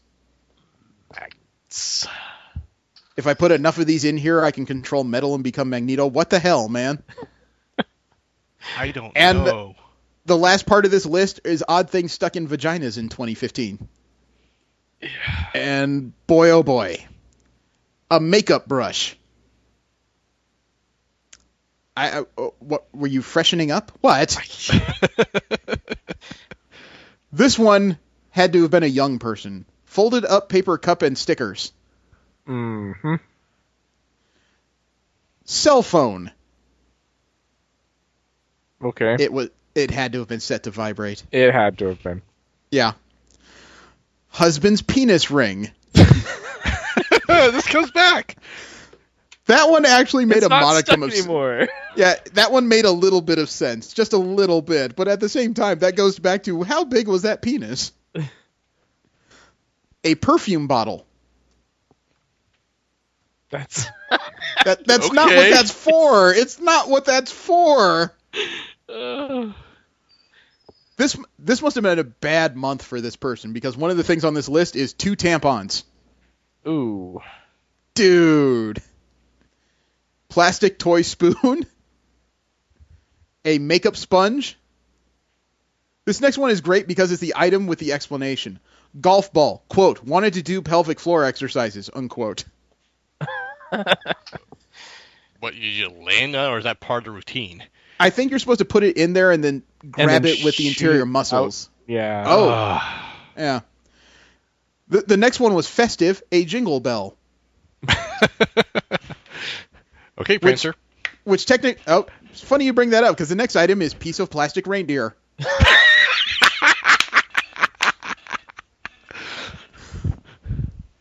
I like the next one. It says wet washcloth. Do you think it was wet first or after? Does it matter? Okay, this does matter because I really hope the seal on this bottle is on tight. Vial of fentanyl. Fentanyl. Medication. Okay. A toy teapot. Ow. When it whistles, you really gotta take it off the burner. And this is the last item on this list of items stuck in orifices in 2015, and this is the last item in the vagina list. I said this one to my wife and asked her how this worked, and all she could do was nod her head as if she understood, which makes me question this. The last item is snorkel. What? Okay. I said that to her and said, how does that work? And she looks at me and says, I can understand that. How? She wouldn't answer that question. Again, that's not what it's for. No. I look forward to next year's list because you people are damn weird. The subject of the week is Strangers in Paradise. It is a series by Terry Moore. It came out originally in, I think, 1993. Is that right? Yeah, 93. It is very different compared to what we usually hear because Strangers in Paradise is more or less a slice of life comic. Mm.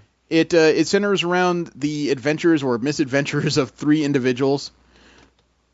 And, it's... I found it much more interesting than I thought. Let me start off with that. I definitely found it engaging, but I don't think it's something I will go back to. I think this is something I would go back to because the characters are interesting enough. Strangers in Paradise was written by Terry Moore. He self-published it under his own label. And what he basically did was he had three of the standard characters when it comes to, I guess you could say, romantic comedies. A brunette, a blonde, and a male, all protagonists in the story. But where he went different was, as he was writing it, he started to twist the voices and move them into different bodies. It's the brunette who's now the ditzy, love-hungry individual. The blonde is now the angry, kind of rage-driven person, and the more gentle artist soul is the male of the story. And it was one of those things where I guess you could say it was like a snowball rolling downhill. When I first started reading it, I wasn't terribly impressed. Mm-hmm. But the further the story went along and the more the characters started to get better defined and fleshed out, the more interesting it became to me. I can say that.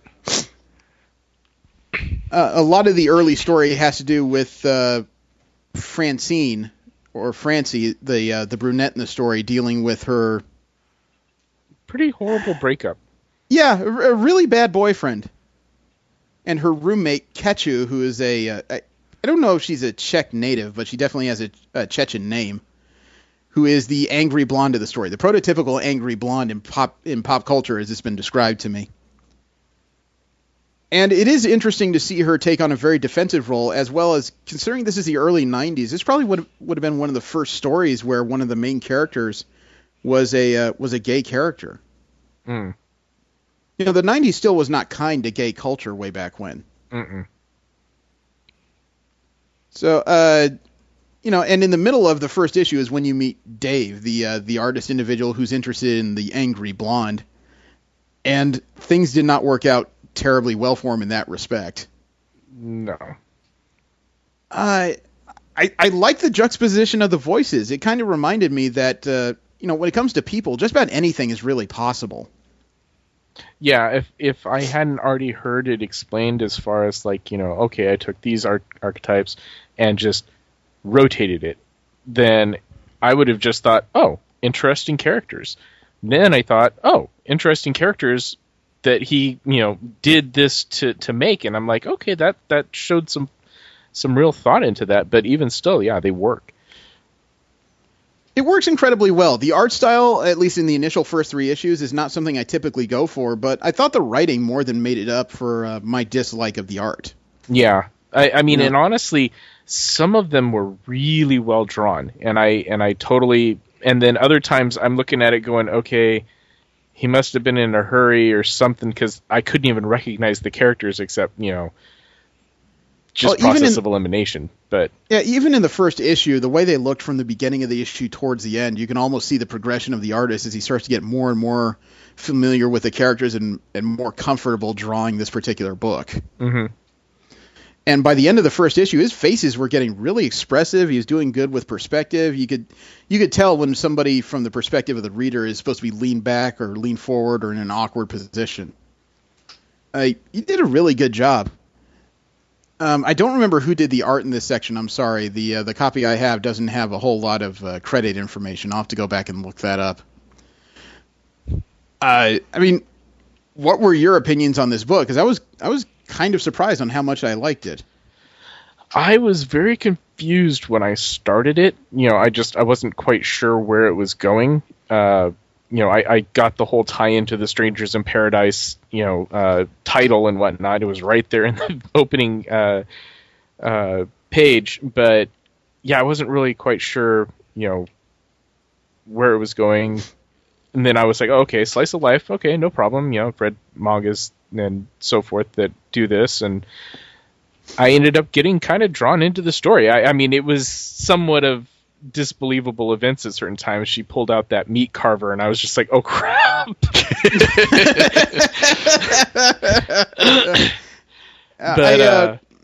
Well, it's funny you mentioned that, because the beginning of issue 2 kind of threw me off when it looks like she's getting ready to take a bunch of explosives over to Francine's boyfriend's house. And then the guy wakes up, and I was like, okay. Fake out. But yeah, it was kind of funny that he used kind of that, I don't know, I always associate it with like the old show Bewitched. You have that nosy neighbor that's always watching what you're doing and whatnot. And right. And they kind of switched up the roles there too, because instead of it being, the housewife home bored and whatnot, it's actually the guy doing all the voyeurism and the wife's in there hitting the liquor, which I thought was kind of funny. I thought it was pretty humorous overall. I did kind of like the little pokes that Terry Moore even took at his own characters. By the second issue, Dave's kind of settling into his role as the friend to this pair of roommates. He's very romantically interested in Kachu, who is dropping not so subtle hints. Which suddenly made sense to me. Yeah, she's dropping not so subtle hints that she's not interested in guys. She's done everything but basically tell him that's not what I do.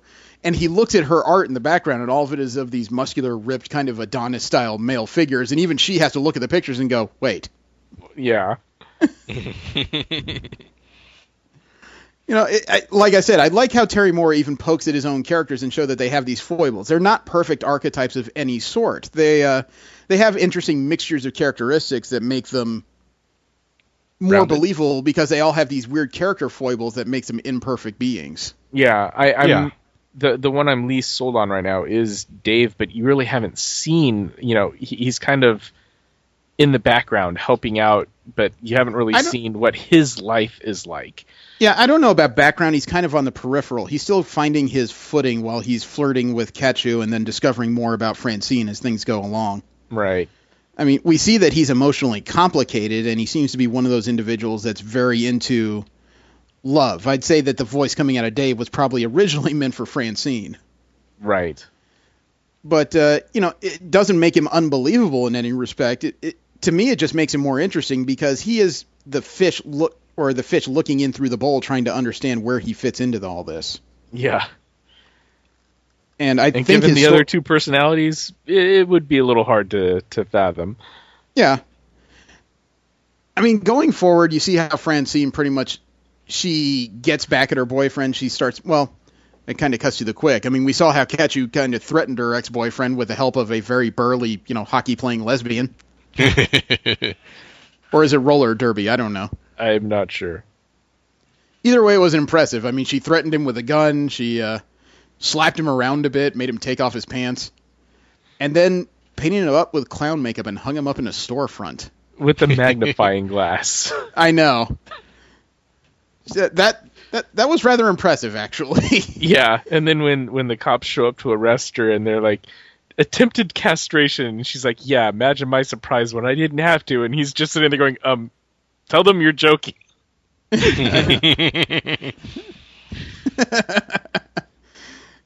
Tell them you're joking. It's sad, isn't it? It was also kind of nice how there was, 15 cops that showed up to arrest her. Yeah. I also noticed that the guy that came to arrest her kept squinting in one eye a lot. I think it was supposed to be a Nick Fury joke, but I'd have to ask Terry more. Yeah, I don't know. He had a very extreme personality. I know, but considering the injury Francine took in the second issue and her odd behavior, I found that oddly touching. Yeah, I found it quite amusing, especially when she wakes up finally and she's sitting there doing that odd breakfast. I swear I thought she kind of regressed to a child. I was just like, wow, that's... She didn't regress, but she had a hefty concussion without actual medical treatment, so the wires are a little loose in her head right now. She's trying to put it back together. I thought that's what happened. I think everything finally connected back to normal. I think she was I think it was a case of overcompensating for something that she didn't understand. She knew she was sad and food appears to be her happy place. However, the sudden need for liver and ice cream, dude. A liver milkshake. A liver milkshake, thank you. And then early on in issue 3, Catchu's in jail.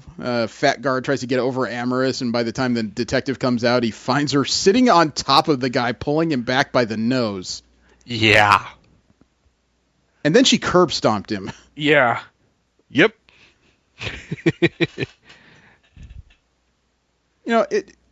I will say the first 3 issues, there were a couple points where I don't want to say it got a little unbelievable. It just kind of got stereotypically Hollywood. A couple things had to work out a little too perfectly for this first story to get resolved and Catchu released from prison. But I don't think it ever got to the point where anything was ever too cartoonish or too outlandish. This is stuff that, let's say it's conceivable normal people could and would do. I'm not going to say it's something that would absolutely happen in day-to-day life, but it's at least more in the realm of possibility than flight and I-beams. But, the first 3 issues, I found it really compelling. I actually would like to read more. The first 8 issues won an Eisner Award. I think they won an award for writing overall. I didn't ask Terry what precise award he won that year. I just remember him. I remember him saying he was kind of winning that award was kind of bittersweet because he was up for a number of awards that year, but that was the only one he took home. Which seems really odd. This is it's not necessarily a new story, but it's told in such a way it feels like a very new one. Yeah. I liked this. I did. I don't know if I would necessarily continue on with it, but it was definitely a break from what I usually do.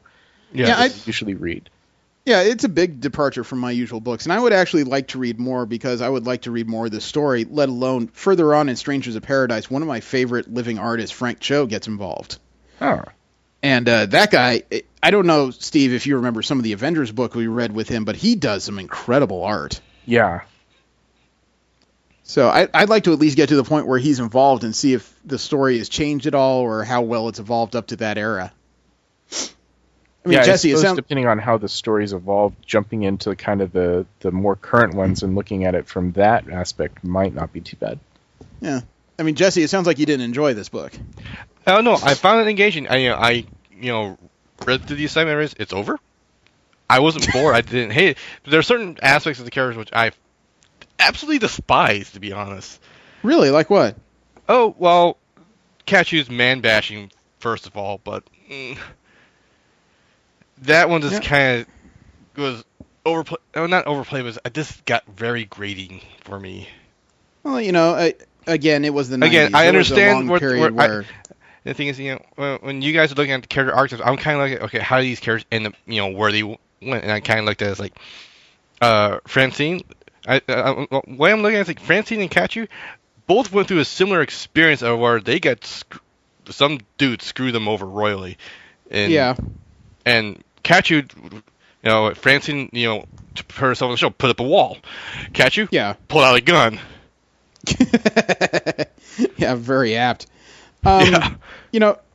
Characters like that, I always give kind of a what do you call it? A wide berth, because it's only 3 issues in. We can't say for sure what kind of misadventures that Kachu's had with males to kind of propel her in whatever direction she's in.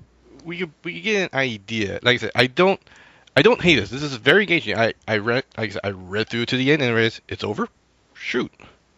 Well, I think the man bashing was also kind of one of the reasons I latched on to the character as well as I did. Not because it's something I agree with, but again, it's a mode of conversation a lot of people have today. Actually, the part I latched on for her character was her very strong personality. Just like, I'm going to do it kind of personality. Yeah. That's kind of what I attached to. Yeah, she's a hell of a... Yeah, she's a hell of a protector. I mean, she went to great lengths to protect her friend. Oh, yeah. I would say Avenger. You think she could stand with Cap?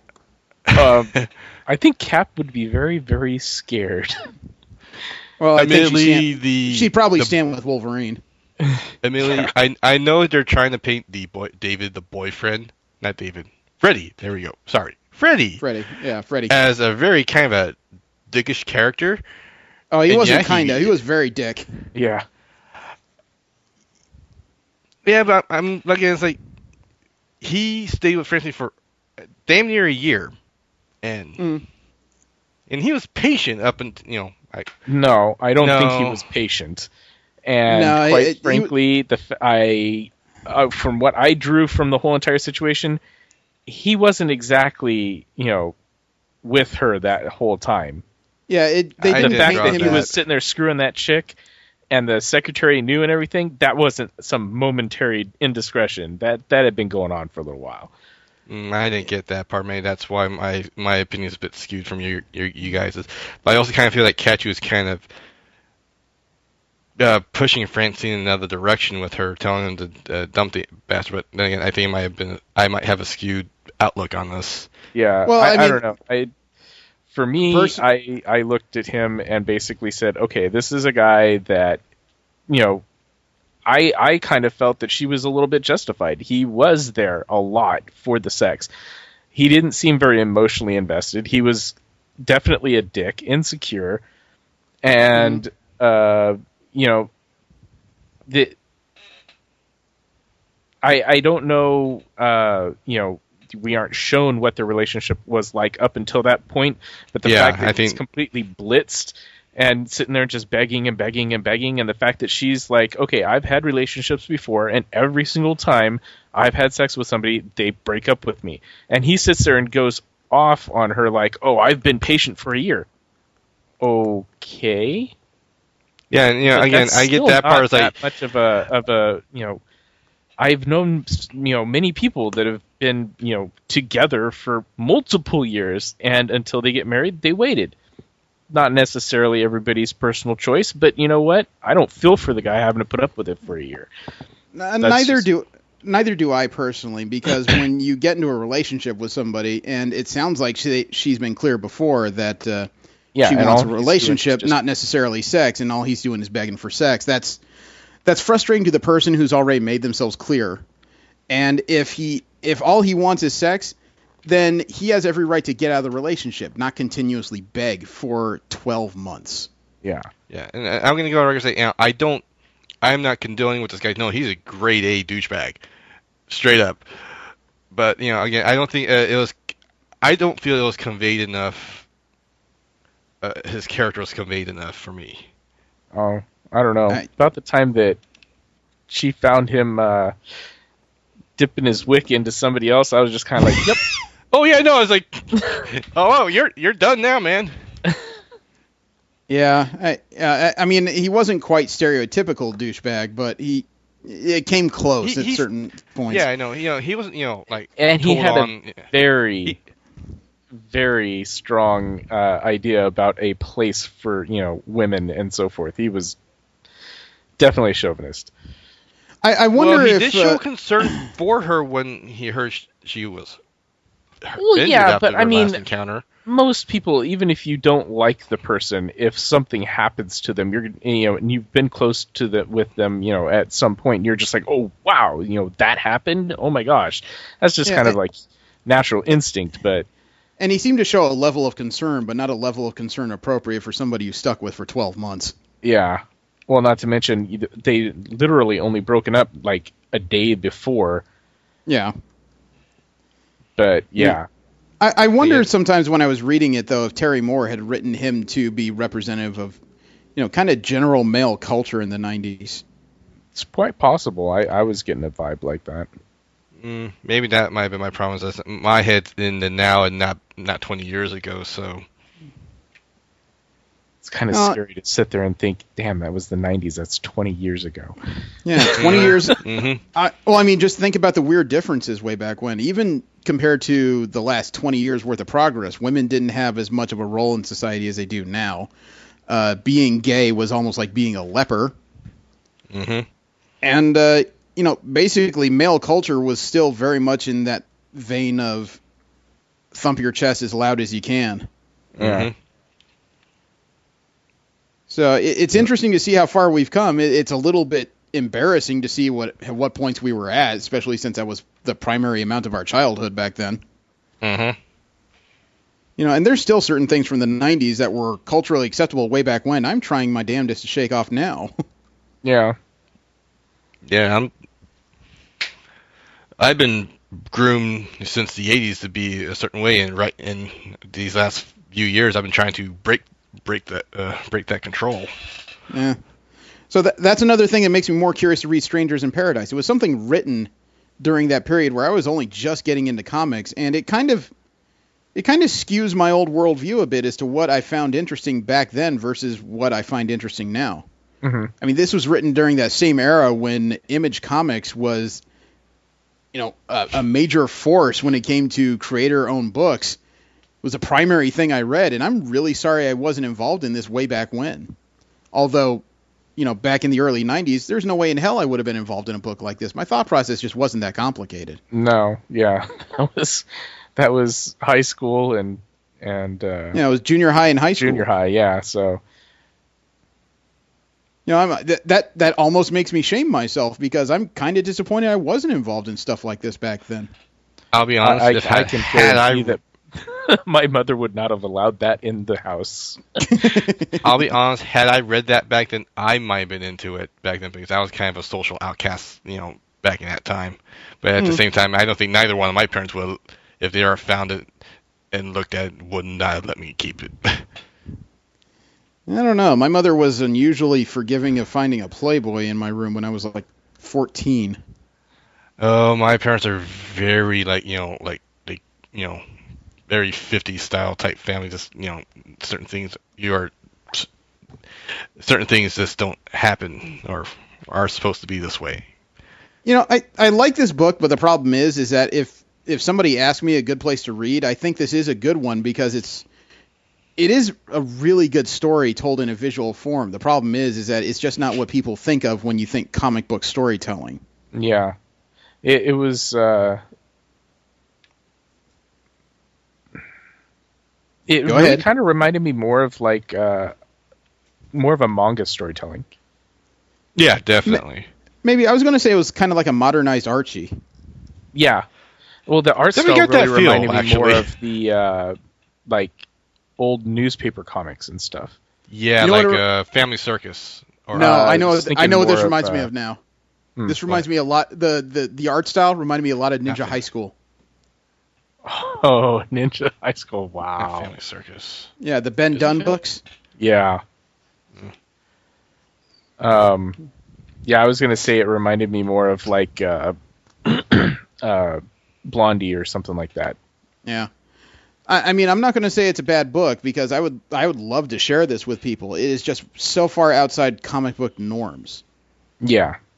But it definitely suddenly rocketed up to the top 20 books I enjoy to read, frankly. And my list is not exactly highbrow. I'm a classic X-Men fan. I really enjoy reading the first volume of New Avengers. But this is one of those things that's just a pleasure to read.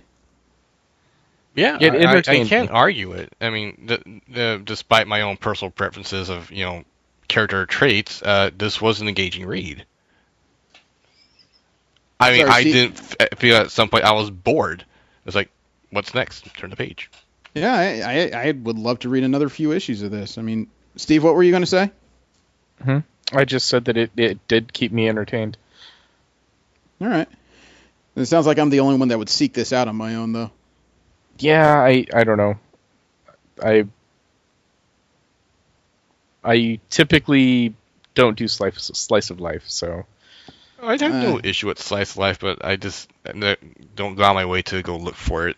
Right. All right. Okay. Well, it doesn't sound like it was a problem book. It's just not quite everyone's cup of tea. Yeah. All right. So we got to decide what to do for next week. Ooh. I know. You keep bringing up Secret Wars, but it's not finished yet. I wasn't going to do it. I knew when it's going to come. I know when it's going to come out. Goodness. Where can we go? Hmm. You know what? It's Secret Wars related, and it's probably right up our alley. It's something we should check out. What? The first few issues of Invincible Iron Man. The post-Secret Wars Iron Man. Okay. You know, we've read some books with Iron Man in them. We haven't really, to my knowledge, delved into his solo books at all. And after all, this is where the characters ended up now that the universe has been put back together. True. You know, besides which, they keep teasing major changes to the armor, how it works, and the character himself. Maybe it's time to check it out. Yep. All right. 4 issues. 4? Okay.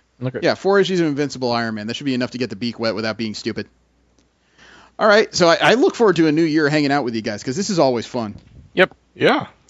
This is the last couple weeks. I know. It's kind of odd, because while I was thinking, God, I have time to myself. What do I do? Really want to do a podcast. Yeah. I kept hitting Sundays, and I'm like, wait, are we doing that? I have time off. Oh, no, that's right. It's holidays. We're not doing anything. It's amazing about the time we actually have some free time is when we're all thinking, damn it, we need to do a podcast. It's great how that works. All right. So next week we'll record. It'll be the first 4 issues of Invincible Iron Man. Thank you very much. I invite you to roll with us again. Have a great week. Glad to see you again in 2016. I am Jeremy. Steve. And Jesse. Don't jerk and drive. Enjoy the week. And another year of that. Hey, at least I didn't get anything stuck in my penis. What have you been sticking in there? Wouldn't you like to know? No.